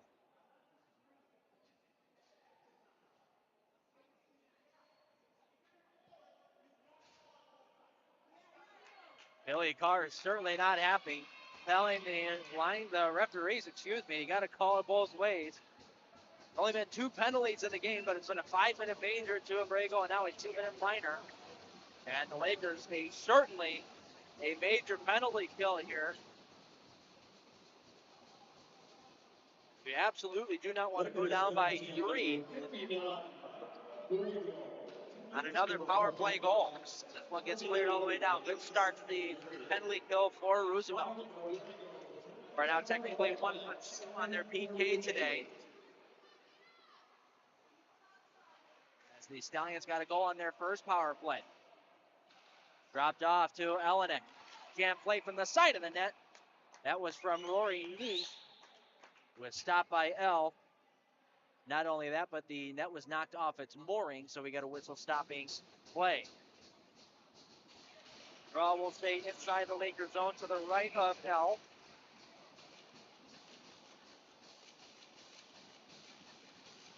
Notch wins this draw straight back. Clearing attempt held in at the blue line by Elenick. Pass down to the corner was nearly broken up, but comes right back to him up the wall. As Bizach all over him, he takes it away. Danny Bizach trying to get around and check. Good stick check there by Puckner. Or Bizach would have been in all alone. Here's Puckner. But Bizach harassing him from behind, able to move it up for Apud. Apud holding on at the far circle. Will go down low and wrap it around. Elenick there on the far side at the bottom of the circle. Will come right back up for Puckner. D to D they go. Walking in is Walker. Could get the shot on net. Turnaround pass out in front. Knocked away. And we're going to get a whistle. I believe the net once again is knocked off its peg. So a minute gone. A little over a minute gone on this power play for the Lakers. Done a nice job for the most part on killing this thing off. Shot from the blue line sails wide, bounces out to the far side to Tyler Fortson. He'll go out to the blue line. Yorkin. Now Bain down low. He'll hit Brubaker Egner. Bain there at the half wall. Will come up top. Yorkin's long shot. Getting in the lane there was Polar Crozier.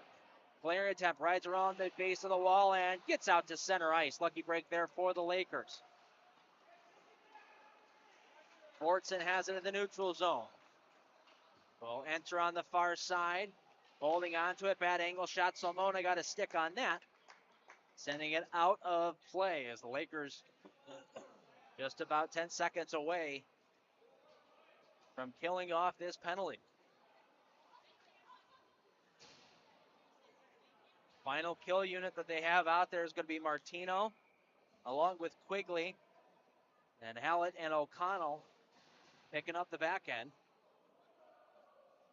And Blake Martino nearly broke his ankles there on the faceoff, trying to clear that out right off the bat. Does end up getting out to center ice, but Quigley unable to pick that puck up and go the length. Then right back in by the Stallions as we go back 5-on-5. Big kill for the Lakers. Puckner able to send this out to the neutral zone. O'Connell is there. He'll dump it in. O'Connell losing his balance as he did so, and we're going to get a whistle offsides on Roosevelt. 5.5 to play in the second period. Western up by 1. Only goal of the period going to Tyler Fortson on the 5-minute major power play to Abrego.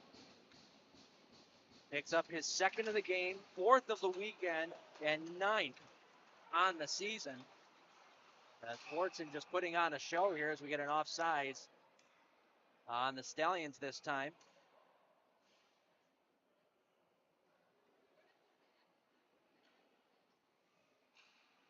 Face-off coming right back to the neutral zone.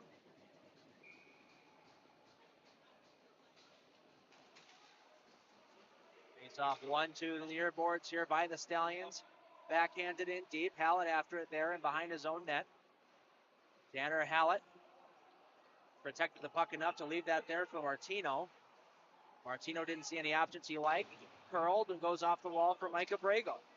He'll hit O'Connell in the neutral zone, flipping it around, it checks. O'Connell to Martino. Wrapping it around the wall to the far side. Pinching down there is Abrego covering the blue line, throwing it towards the net, never made it through. Crozier there in the corner, battling now against Puckner. Puckner will pull that one free. In comes Abrego. Knocked out to center ice by the Stallions. Allen will send it right back in. Wraps around the wall to the near side. As we get a whistle stopping play, we're going to get a penalty on Western now as Tanner Hallett taking a couple moments to get back to his feet. And go in the box is Mitchell Goodman. So the first Laker power play of the day.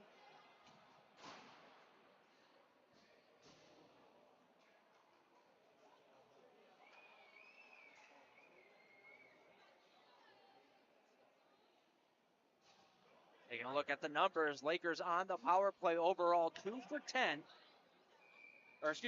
20 at 10%. So those numbers in desperate need of improvement. Meanwhile, Western Michigan on the PK, 39 for 44, 88.6%. So very good PK unit. Last night, the Lakers power play went 0 for 5. This pass out to the blue line. This Martino goes all the way down.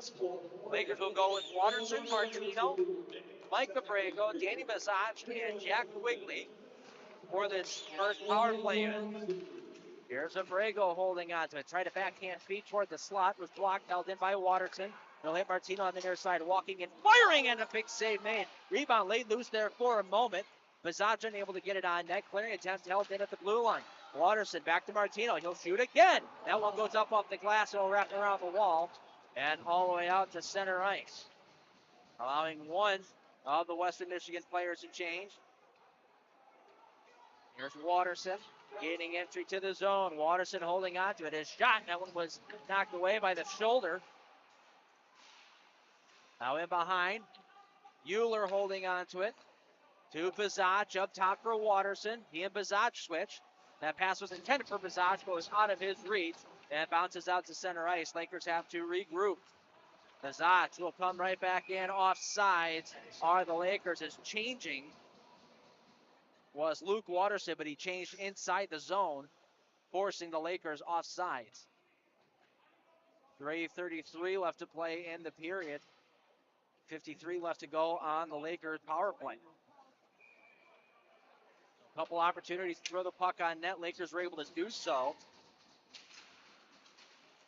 to no avail so far.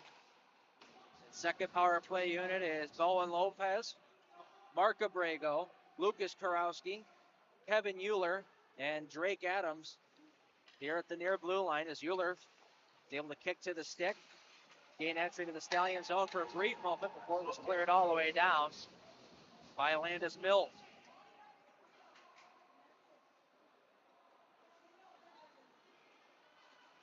Picking up speed, Bowen Lopez around a couple of checks, able to gain entry to the zone, holding out to the pass out front. They score! What a brilliant goal!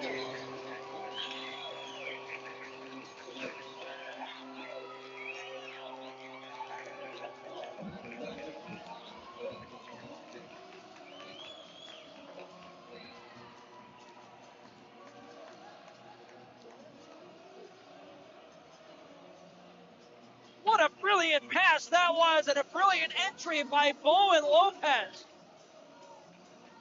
Able to juke around a couple of defenders, find the open man, Drake Adams right in the slot, and Adams unloaded a rifle right up over the glove of Chris Mazurek. The Lakers now down one.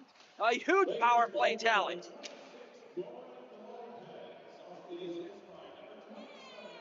They battle for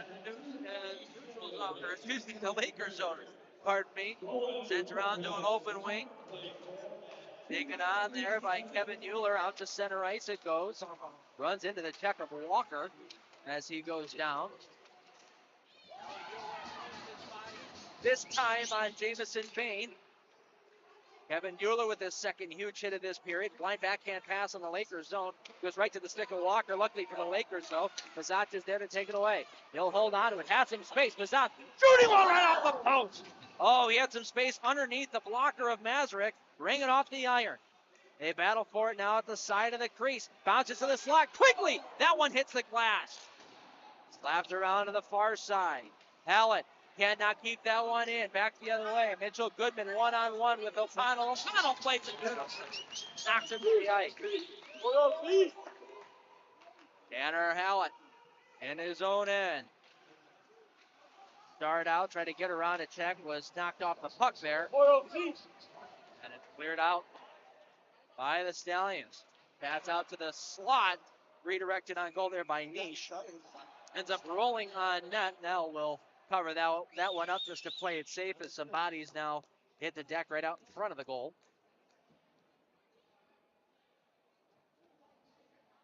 Got under 2 minutes left to play here in period two. 3-2 in favor of Western Michigan. And you're the Lakers. You want to be sure that you're not giving up any opportunities. Any goals under the 5-minute mark of any period are not the kind of goals that you want to be giving up. Those are momentum killers for sure. The Lakers need to make sure they're minding their P's and Q's in their own defensive end. Lozenak has it here. Backhanded up the wall for Kurowski, cannot clear. Then behind is Bowen Lopez. We'll send it up the wall once more. Lozenak trying to help get this one out. There's a shot from the circles that catches the glass. Bouncing around. Backhanded clearing attempt by Watterson, didn't get out. Lozenak now. He'll try to clear. This one is kept in. Stallions able to keep the pressure. Not what you want here for the Lakers. Brubaker, big save made. Rebound, stays three out in the slot. We finally get a whistle stopping play as a couple players are down. One player has his helmet knocked off. That's Brubaker Eckner.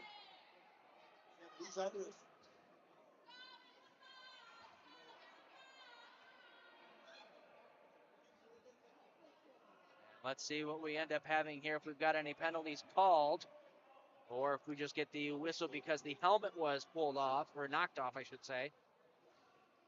But a couple of clearing attempts that did not end up getting out for the Lakers, hem them in their own zone. That was exactly what I was talking about. Want to make sure you're minding your P's and Q's in your own zone. That was nearly a golden opportunity for Tyler Fortson. Right in front of the slot, untouched. Held in here. Thorhog will send it down. Picked up by Hallett. He'll skate it out to center ice. Go to the far side for Martino. Martino has Crozier going to the net. Could not get it to him there. Crozier helps out in the corner. Crozier Down low for Martino. Looking towards the slot. Abrego had his stick lifted. Hallett's shot from a bad angle picked out. Sent around the wall to the far side. There's about 10 seconds left. Shot from the wall from Salmona didn't get through.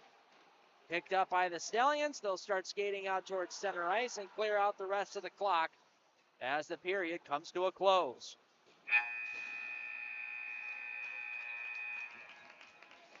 So the teams trade goals here in the second period, starting out with a power play goal. A power play goal from Tyler Fortson. As I mentioned, it's his fourth goal of the weekend.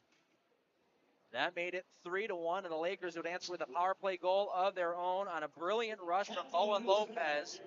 Drake Adams finished right in between the hash marks, up over the glove of Chris Mazurek to make it 3-2. Shots are 17-13 from 2 periods of play. We will step aside and bring you third period hockey coming up next. You're watching Lakers Hockey TV. From our first day, Roosevelt has been a place for all. Before it was widely accepted, Dr. Edward Sparling stood for social justice. When asked to take a racial and religious census, he simply responded, "We don't count that way." And 62 faculty members walked out with him. Together, they founded Roosevelt University, a place for you to belong.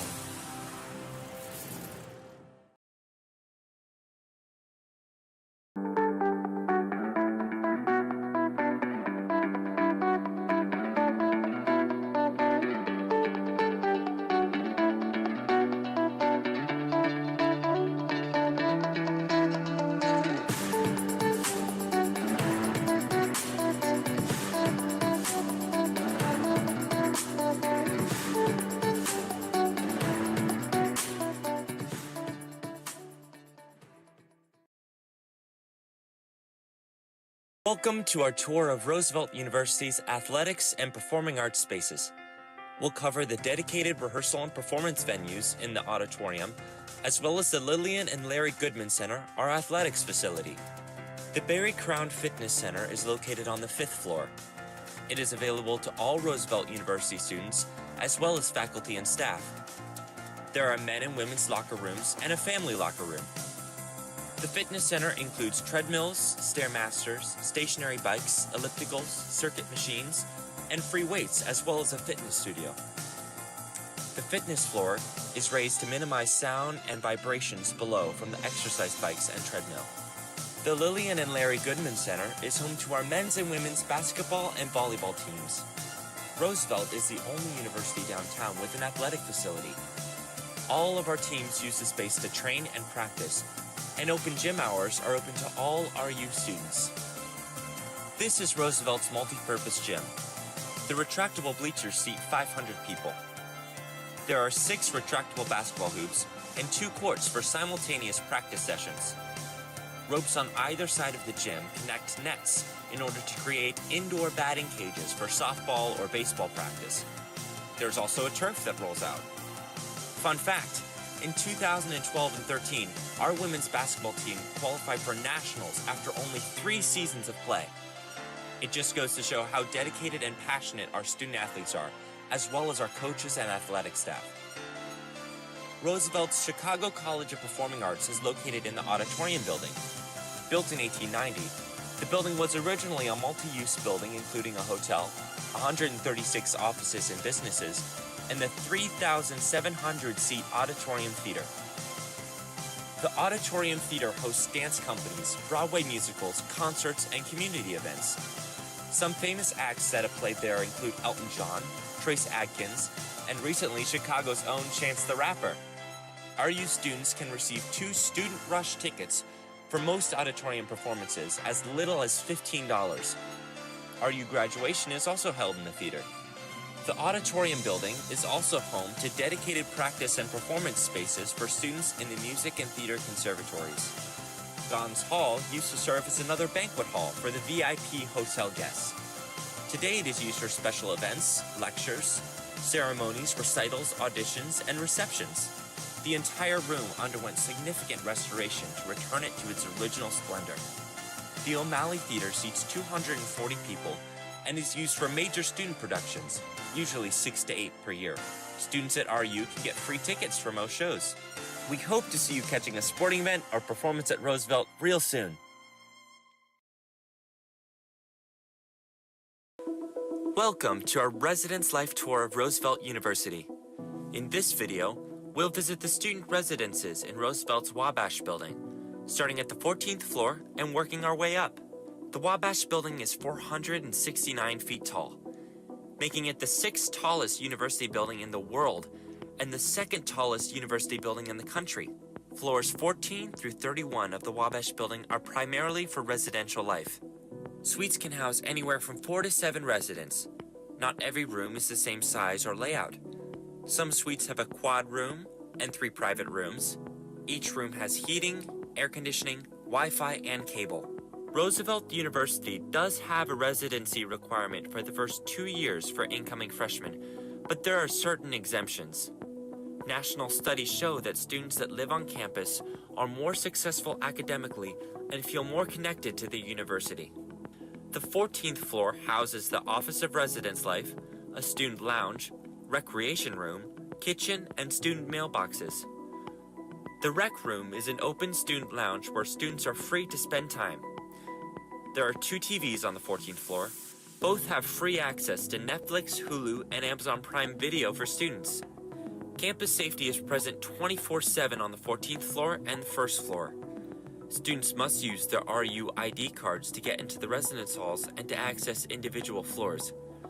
This is an added layer of security for our students. The laundry room on the 15th floor includes 20 washing machines and 22 stackable dryers. Laundry is free for all residents. On floors 20 through 31, there is a study room on the east side of the floor. This study and meeting area is open to all students on the floor. From here, you can see landmarks such as Buckingham Fountain, the museum campus, Navy Pier, and Grant Park. On the 2nd floor of the Wabash Building, the McCormick Dining Center can seat up to 300 guests. There are a variety of food stations, like organic food, Italian, American, and vegetarian, and a smart market that offers a wide selection of bottled beverages and snack items, as well as health and beauty products. A meal plan is required for students living in the Wabash Building. The All You Care to Eat plan includes 14 meals a week and 500 flex dollars per year.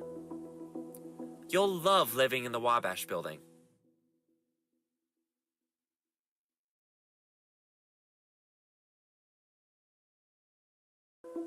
Welcome to the Student Involvement Tour at Roosevelt University. In this video, we'll explore the spaces on campus for more than 50 student organizations. The Chicago campus is in the South Loop Educational Corridor, where about 60,000 students attend school. Roosevelt's total enrollment is about 4,500 students. 60% are undergraduate students, while the remaining 40% are graduate or doctoral students. Not only are there endless opportunities for students in a city like Chicago, but history has literally happened right outside our doors. In 1968, Roosevelt students and professors left class in order to experience history in the making during the Democratic National Convention riots. Similarly, in 2008, students saw history being made as President Obama gave his election victory speech in Grant Park. Just as exciting are the different festivals that take place in Grant Park, such as the Jazz Fest, Blues Fest, Lollapalooza, and the Taste of Chicago. The first 5 floors of the Wabash Building are reserved for student services, the dining center, fitness center, and student life activities. The 3rd floor is a common lounge and social space for students and student resources. It includes a pool table, foosball table, and a TV lounge with Netflix. It also has spaces for different student organizations. The Center for Student Involvement supports student organizations, leadership development, community service, and new student orientation. There are over 50 active organizations to get involved in, including academic and cultural clubs, as well as Greek life. The Center for Student Involvement also facilitates leadership workshops and programming, which is a great opportunity for students to develop their leadership skills. Roosevelt University reinstated its athletic program in 2010. These teams currently compete in the NAIA Chicagoland Collegiate Athletic Conference. These teams include men and women's basketball, baseball, softball, men and women's soccer, men and women's tennis, men and women's volleyball, men's golf, men and women's cross country and track and field, football, men and women's bowling, and men and women's ice hockey. Roosevelt also offers intramural and recreation programs that are open to students, faculty, and staff. Other opportunities include competitive cheerleading and dance, performing arts, and the emerging realm of esports. We can't wait for you to get involved.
Welcome you back to Bensenville, the Edge Ice Arena, where the Stallions hold a 3-2 lead over the Roosevelt University Lakers. Bit of a back and forth affair in this hockey game.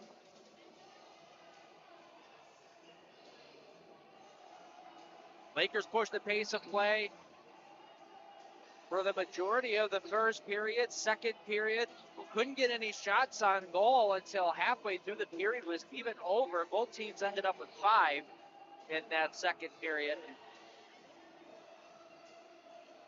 But a huge answer for Roosevelt on a struggling power play. Like I mentioned before, their power play coming into tonight, 2 for 20 overall, 1 for 13 on home ice. They certainly needed a power play goal, and that is exactly what they were able to do. It was just a brilliant effort from Bowen Lopez to just wind his way through a couple of defenders into the offensive zone, throw a blind backhand pass right out to Drake Adams in the slot, and Adams made no mistake about it.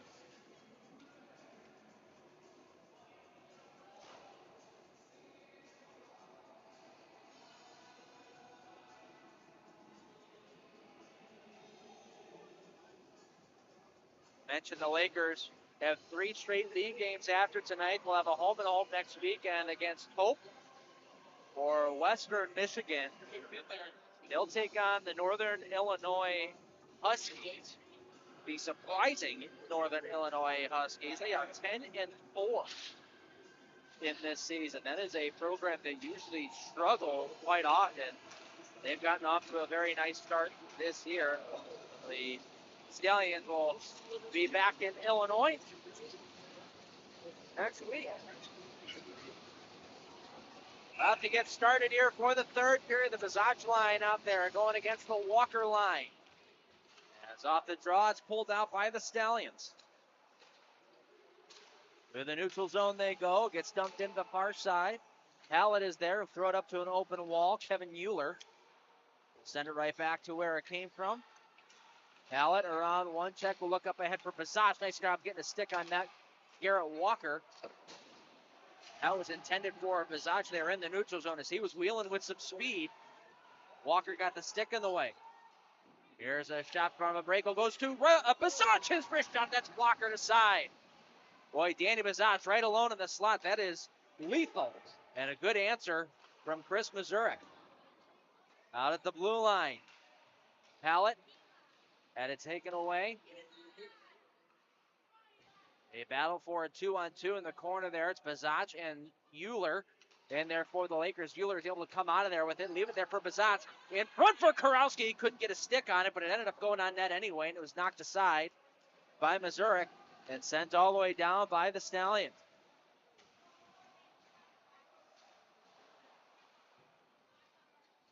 Tanner Hallett behind his own net. We'll leave it there for Luke Watterson. He'll start coming up through the neutral zone. Watterson around a check, has some speed. Had that roll off the end of his stick, though.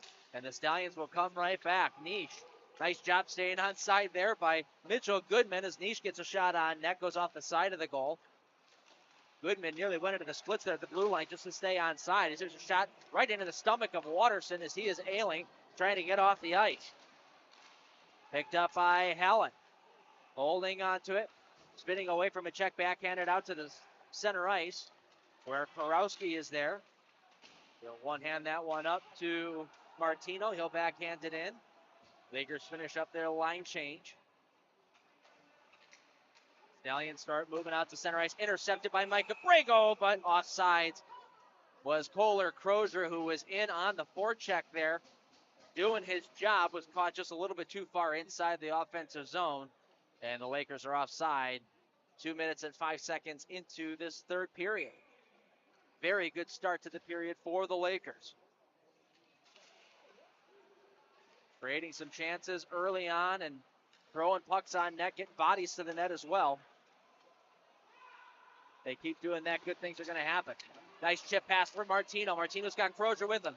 Martino for Crozier. Big save made, going post to post. Chris Mazurek took away the bottom of the net, made a brilliant pad save. Up the wall it goes, picked up by Tyler Fortson out to center ice. Overskated there by Brubaker Egner. Then up to Abrego. Looks for Martino up at the high slot. He can't corral it, back the other way. It's Fortson on the backhand. He'll spin, waiting for the late man. There he is, a shot, good save by L. Able to stay with it, get a blocker on it. I believe that's Aiden Yorkin, or 29, to get that shot off. Battle for it in the corner, a five-man scrum. Lakers have Mark Abrego, Lozanak, and Martino in there. Gets pulled out by the Stallions. Long shot from the blue line, deflects off the leg. It just missed that far post. Bodies collide in the corner. Fortson pinned up along the wall. He gets knocked to the ice, and the puck comes free for Abrego. Mike Abrego, that is. And he'll get to center ice. Hold on to it, send it to an open wall. They'll go off for a line change, and now we've got a whistle stopping play, and I believe the Lakers heading to the power play.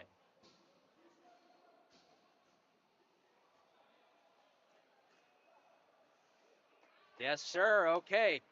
So going to the box, Tyler Fortson will take a seat for 2 minutes. That's going to be a tripping call. And the Lakers, who are 1 for 1 already,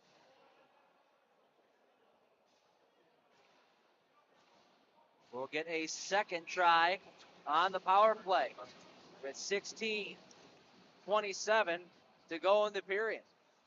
Here they go. Watterson with it. So across ice court, Martino, that pass was behind him. Martino was able to settle it down at the blue line, pulled that one off sides, and we'll get a whistle stopping play.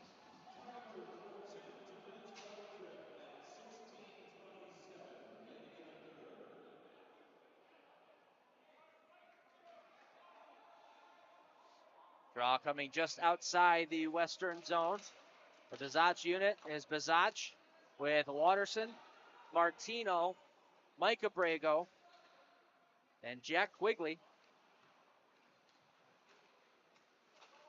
Bazach starting back the other way. Wrap it around in behind. Picked up there by Garrett Driscoll. Can't clear it out. Abrego looking over his options. Will drop it for Martino. He'll send it around the boards to the near side. Bazach able to pick that one up on his backhand as two men all over him.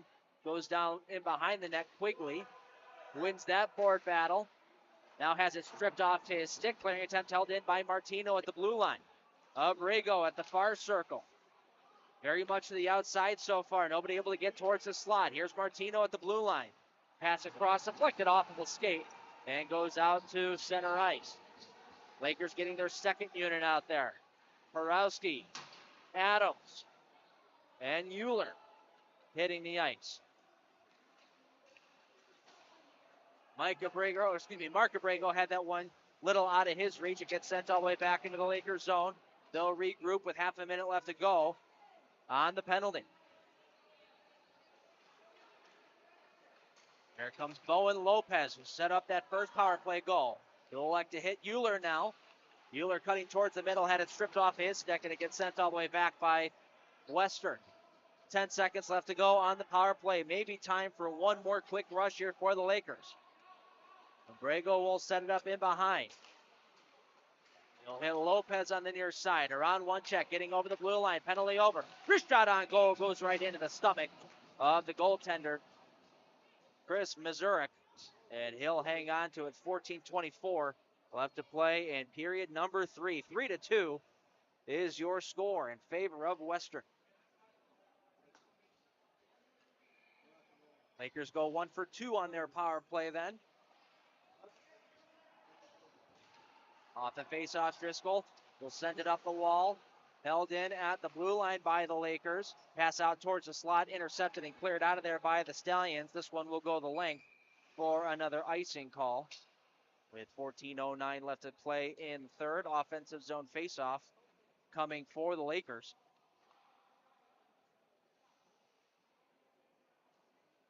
Lakers unable to generate all that much on that power play. Maybe one shot on net, if that.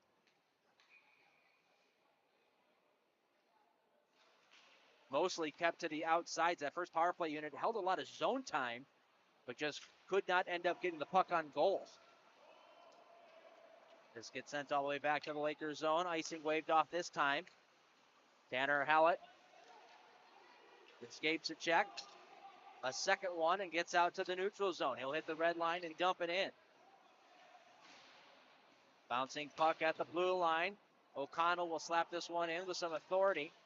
Bouncing around, goes towards the front of the net, but kicked right back out of there by the Stallions. Held into the blue line. Hallett walking and firing. One save made. Rebound. Bouncing around towards the side of the net. Right out in front. Oh, it was wide open. But diving back was Mazurek. He was able to get on top of it. With 12:30 left to play, 13:30 left to play in the third period. Good opportunity there with a wide open Joe Coglianese right out in the slot. He was unable to get the handle on it and bang that into an open net. Shots 23-13 in favor of the Lakers. They're down by 1. New centerman coming in for Western. That's going to be Aiden Yorkin going up against Quigley. Off the drop, Quigley trying to force that one towards the net. Bobbled up into the air. But eventually recovered by Mazurek, as that was a turnaround shot from Kevin Euler. And Jack Quigley not happy about something. Zach now on the face-off. He wants Quigley to get behind him. Face-off one out to the blue line. Lopez sends it down low. Quigley there, spinning away from a check-in behind. Able to leave that one for Euler. They'll drop it in behind for Quigley. That pass was read, though, by Thorhog. His wraparound clearing attempt was held in at the blue line. Now Bazach finds an open man. Euler shooting, big save. Euler got all of that one. And Mazurik, able to get the shoulder on it. Now, Lozanak, his wrist shot was looking for the tip from Quigley, who got it on goal. Mazurik there with the pads closed tight together. Did not allow that to seep through the 5-hole. Couple really nice consecutive shifts here for the Lakers, generating offensive opportunities.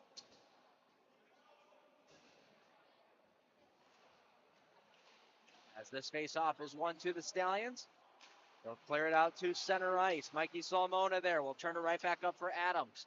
He dumps it in. Chasing after it there is Puckner. He'll start getting it out to center ice. Knocked off a bit as he crossed the red line. Still was able to get it into the Lakers zone. Bouncing around below the goal line. Picked up there by Mark Abrego.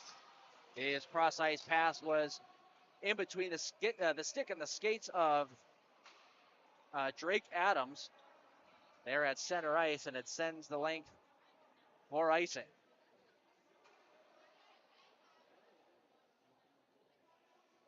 Draw coming to the left-hand side of goaltender Nicholas L., who hasn't had much to do today. 13 shots on net so far for the Stallions, but the shots that have come on goal have been quality for the Stallions. This clearing attempt is held in. Here's Apoud on the backhand. Apoud was harassed there by Adams. Couldn't get a shot off. Now along the end boards, pinned up along the wall, there is Abrego.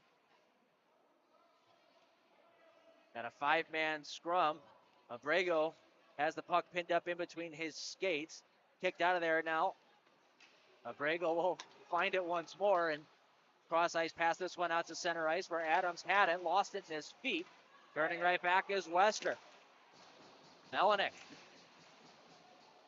His shot deflected off of the leg to the corner boards. He and Mikey Salmona battling it out in behind. Pass out in front. Good poke check there by L. All alone in the slot there was Apoud, but L, nice job to get a stick on that, deny the chance. Nearly an offside there, but not called. Long shot goes into the glove of L, and we'll get a whistle.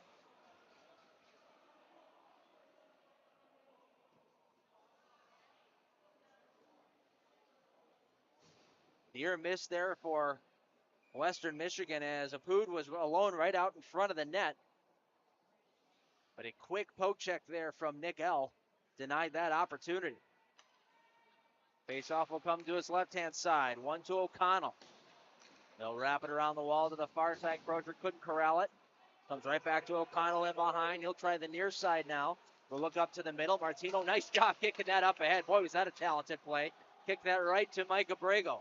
And they were able to break it out. Now Abrego in front. Martino! Oh, he couldn't get it on net.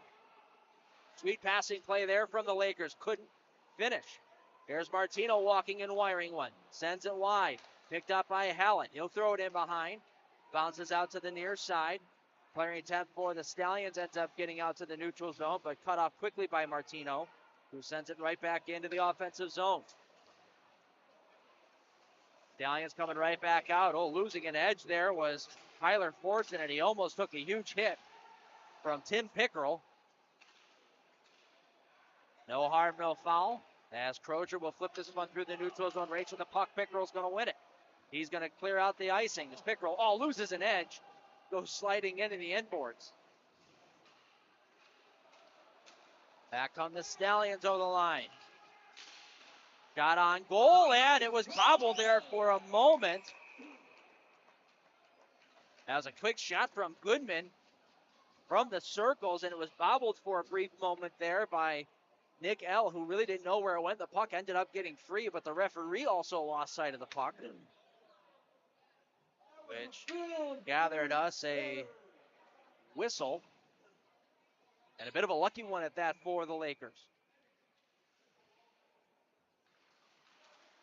Off the face-off, they're tied up, pulled out of there by Dames.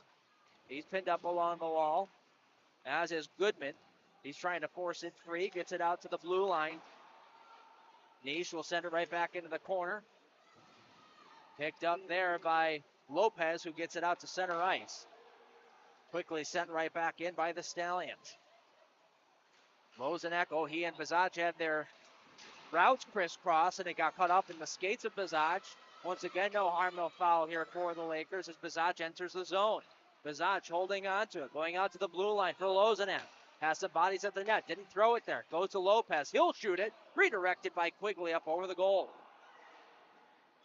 Cleared out of there by the Stallions, just one all the way down, and icing.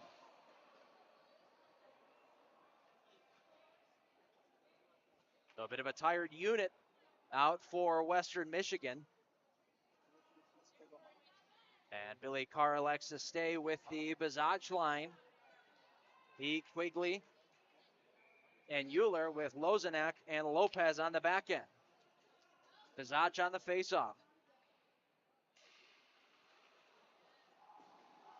Puck gets 1-2. The far board's taken there by Cameron Dames. He'll send it the length of the ice. Icing waved off.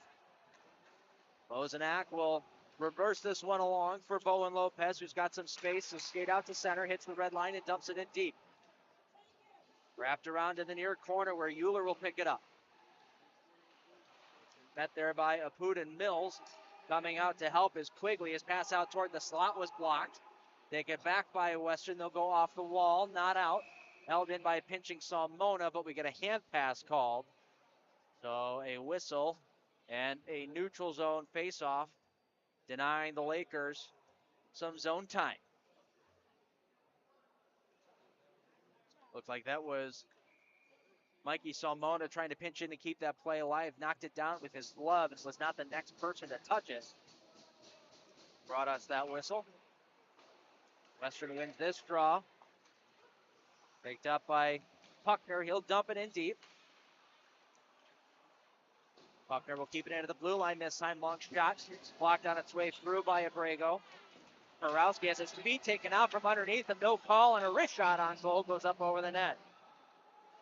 Lakers bench wanted a call there as Kurowski had his feet taken out from underneath him. Nothing doing from the stripes. Salmona in his own end. Cross ice speed. Ends up finding number 11 on the other team. That's Puckner. He's in over the line. Wrist shot. Nice job on the back check by Kurowski, tying up the stick of Puckner. Then sending him down in the corner. They're all tied up as the stick is caught up. And I believe we're going to get a call here on Western. We are. Lucas Kurowski had his stick tied up in the paraphernalia of Elijah Puckner. And Puckner is going to go off for a hold.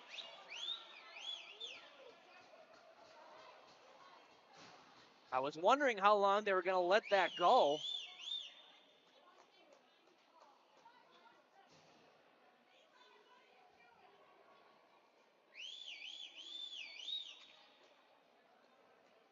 And the Lakers will get their third power play of the day. They are 1 for 2 so far. The only tally coming from Blake Adams, who is out there. I like this move from Billy Carr. He throws out the so-called second unit for the Lakers, which is Adams, Euler, Kurowski, with Lopez and Mark Abrego on the back end. This unit's the one that generated more chances on the first power play try. This one goes out to the blue line. Lopez's shot. Boxed out there in front was Adams, and seeing it the whole way was Mazurek. He'll hang on. 7:34 to play in the third. 1:47 to go on the penalty. Draw to the left of Mazurek. Clearing a tap, gets out to center ice and all the way down.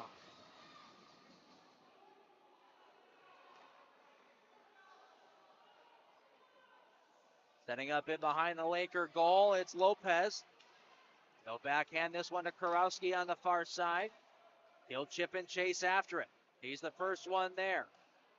They'll hit Euler at the near circle. Directing some traffic there is Kevin Euler. Try to throw it out to the blue line. Lopez, nice job keeping it in. Second try goes off Luke Grutta and out to center ice. Lakers getting a line change. Lopez allowing his players to change.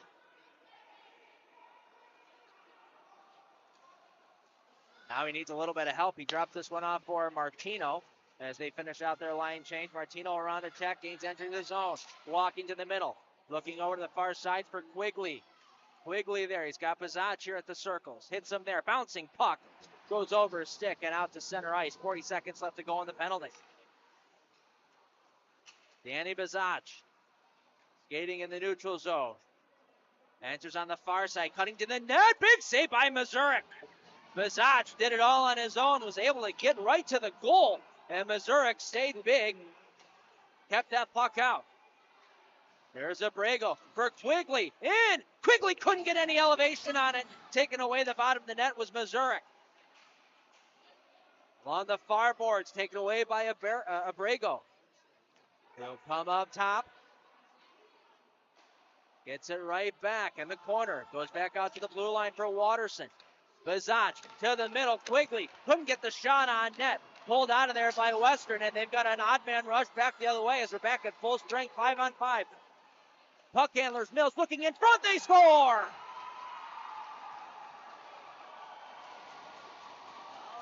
Alejandro Apud. Just as the penalty expired. A 3-on-1 break back the other way has made it a 4-2 hockey game.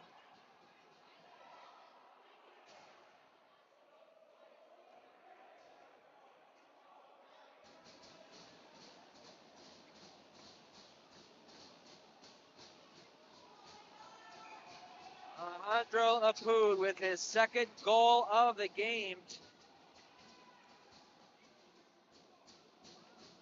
Or excuse me, of the season, pardon me, for Apud. Alejandro Apud, who's from Mexico City, Mexico. You don't find a lot of hockey players, especially in the ACHA, from Mexico, but played for Team Mexico. His shot on net is gobbled up by Nickel. But he's played for Team Mexico in some world tournaments over the past 5 years. Has played in 19 games and has 10 points in them. So bit of a world traveler is Alejandro Apud. Lakers win this draw. It's Tanner Hallett. As we get a whistle stopping play, a hand pass is called as Bazach was able to win that one back to Hallett, but with his hand. Cannot do that if we're in the NHL. Bazach would be sitting down for 2 minutes.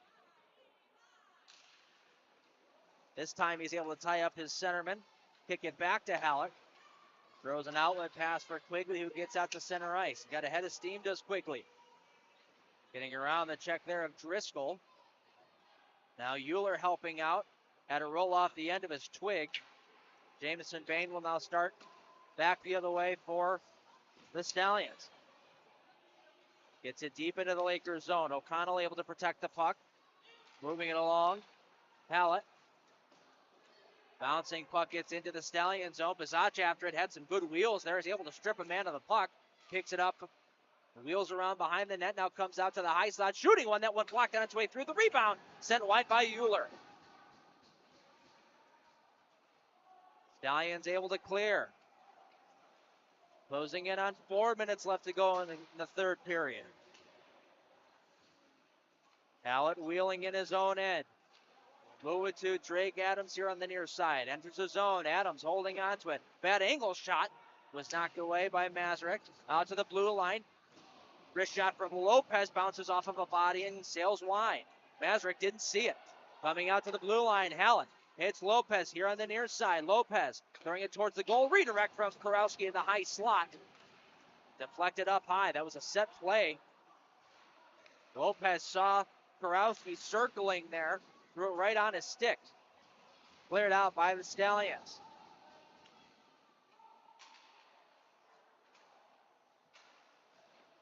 Watterson will throw it to an open side. Rosenak walking in and firing one, goes up over the shoulder of the goaltender, wraps around the glass and out. Lopez will chase after it. And behind his own net, we'll leave it for Watterson, who starts moving. Watterson with the Brago, just coming off the bench. Watterson stripped of it at the blue line, coming right back to the way is Tyler Fortson holding, shooting. That one didn't miss the crossbar by much. Apud keeps it in. Down for Fortson. Clearing attempt held in at the blue line there by Pratt for a brief moment. Now forced out by Watterson. He'll go to the far side for Kohler Crozier. He'll spin away from a check. Crozier able to get that down deep. Nice job protecting the puck there by Kohler Crozier. Taken now by the Stallions. Apud will throw it to the middle for Elliott. He was stick checked, and Martino will pick it up and start back the other way. Crozier tried to go back to Martino, went off of a Stallion stick. Lakers have to regroup once more with under 2.5 to play in the third. Bouncing puck here in the neutral zone, taken by the Stallions. They'll throw it on goal. L will set it off to the side for Abrego. We'll keep our eye on Nicholas L. The Lakers need 2 here to tie it. I'm sure Billy Carr is getting ready to take L at any moment here. Oh, giveaway right in the slot. Walking in, shooting. Oh, a big save by L. Mitchell Goodman was given a gift right in the high slot. Walked in all alone and fired one, and L, a huge save. With 2 minutes left to play, exactly,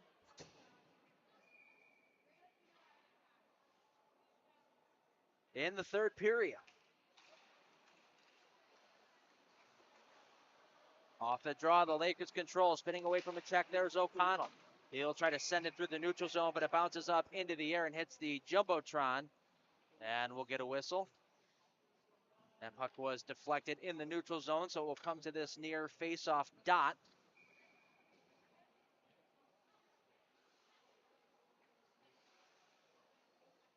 On the draw is Bizach. He ties up Rory Nish and wins it back. Tanner Hallett in his own end. Start moving up ahead. Going over to the far side for Quigley. He'll hit the red line and chip and chase. He's got Euler coming. There goes the goaltender L to the bench. 6 attackers on for the Lakers. Bizach there in the corner. Trying to shield it away from a check. Kicks it free. O'Connell coming down to keep that puck alive. Pulled out of there by Western. Pushed up ahead by Rory Nish. He's after it. Western is offside. This should be intentional. Actually, they're not calling it intentional. They're saying it's just going to come right outside. I thought that should have gone all the way back into Western zone, but it will not. And the Lakers are going to end up calling a timeout. With 1:16 left to go in the third, let's recap the game. Starting out, the scoring was Western Michigan. It was Tyler Fortson on a bit of a gift, who was trying to pass it across, ended up deflecting right back to him, and he had a wide open net to pot that one home. I said it earlier, he's not going to score an easier goal this year unless it's against an empty net. A minute and 14 seconds later, the Lakers would answer back. Kevin Euler picking up his 3rd goal of the year. Made it 1-1, and with 5 minutes to go in the first period, Garrett Walker threw one on net from the near circle and somehow beat L underneath the glove to make it 2-1 going into period number 2. Western Michigan would have a 5-minute power play that they would convert only once on, but that coming off the stick of Tyler Fortson, who was given way too much time and space for someone of his skill level, and he was able to rifle it home over the glove of Nick L. Lakers would answer with their own power play goal in the second period. That was Drake Adams pulling out his 4th goal of the year on a brilliant setup by Bowen Lopez. And here in the third, the only goal coming from Alejandro Apud. After the Stallions were able to kill off a power play or penalty of their own. Came right back on a 3-on-1, and he finished it off to make it 4-2. Bell is back in the net for the Lakers, for the time being at least. Sent up ahead, Quigley will hit the red line and dump it in. There goes L to the net. 1 minute left to go in the period. Picked up by the Lakers. Wrist shot by Bizach, hits the glass, and it wraps around and goes all the way back out to center ice. Watterson there to pick up for Roosevelt. Bouncing around there. There's Bowen Lopez at the red line. He's able to get into Stallion territory, send it down low and wrap it around to the near side. Quigley battling. Will leave that one be. Comes out to the blue line for Adams. He'll send it in behind the net. Wrapped around to the far side. Lopez there. Out to the blue line for Watterson. Back to Lopez far side. Walking in. Lopez holding. Looking in front. Oh, Adams was all alone. He had a wide open net. But he was tied up in front brilliantly by Jamison Bain. Lakers keep the pressure on. Held on by Lopez. Throwing it on goal. Kicked out by Mazurek as it redirected on the way through. Good pinch in by Watterson, keeping the play alive. Bizach in behind. In front, tied up once more was Adams. As the final seconds tick off the clock, the Lakers are going to drop this game by a score of 4-2.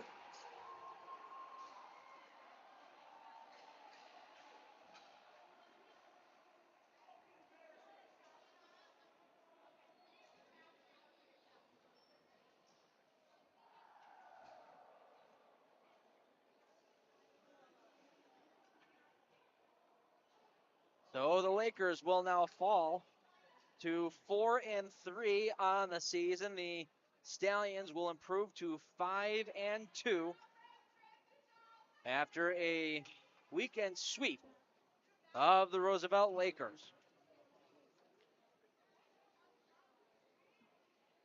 We hope to see you next week, as on the 25th, the Lakers will take on the Hope Flying Dutchmen on the back end of a home-and-home series against the very newly appointed Division I team from Michigan. And puck drop will be at 7:30. But for today, Western Michigan takes out Roosevelt by a score of 4-2. We appreciate you all tuning into the broadcast in spite of the outcome. My name's Andy Petzinger, hoping to see you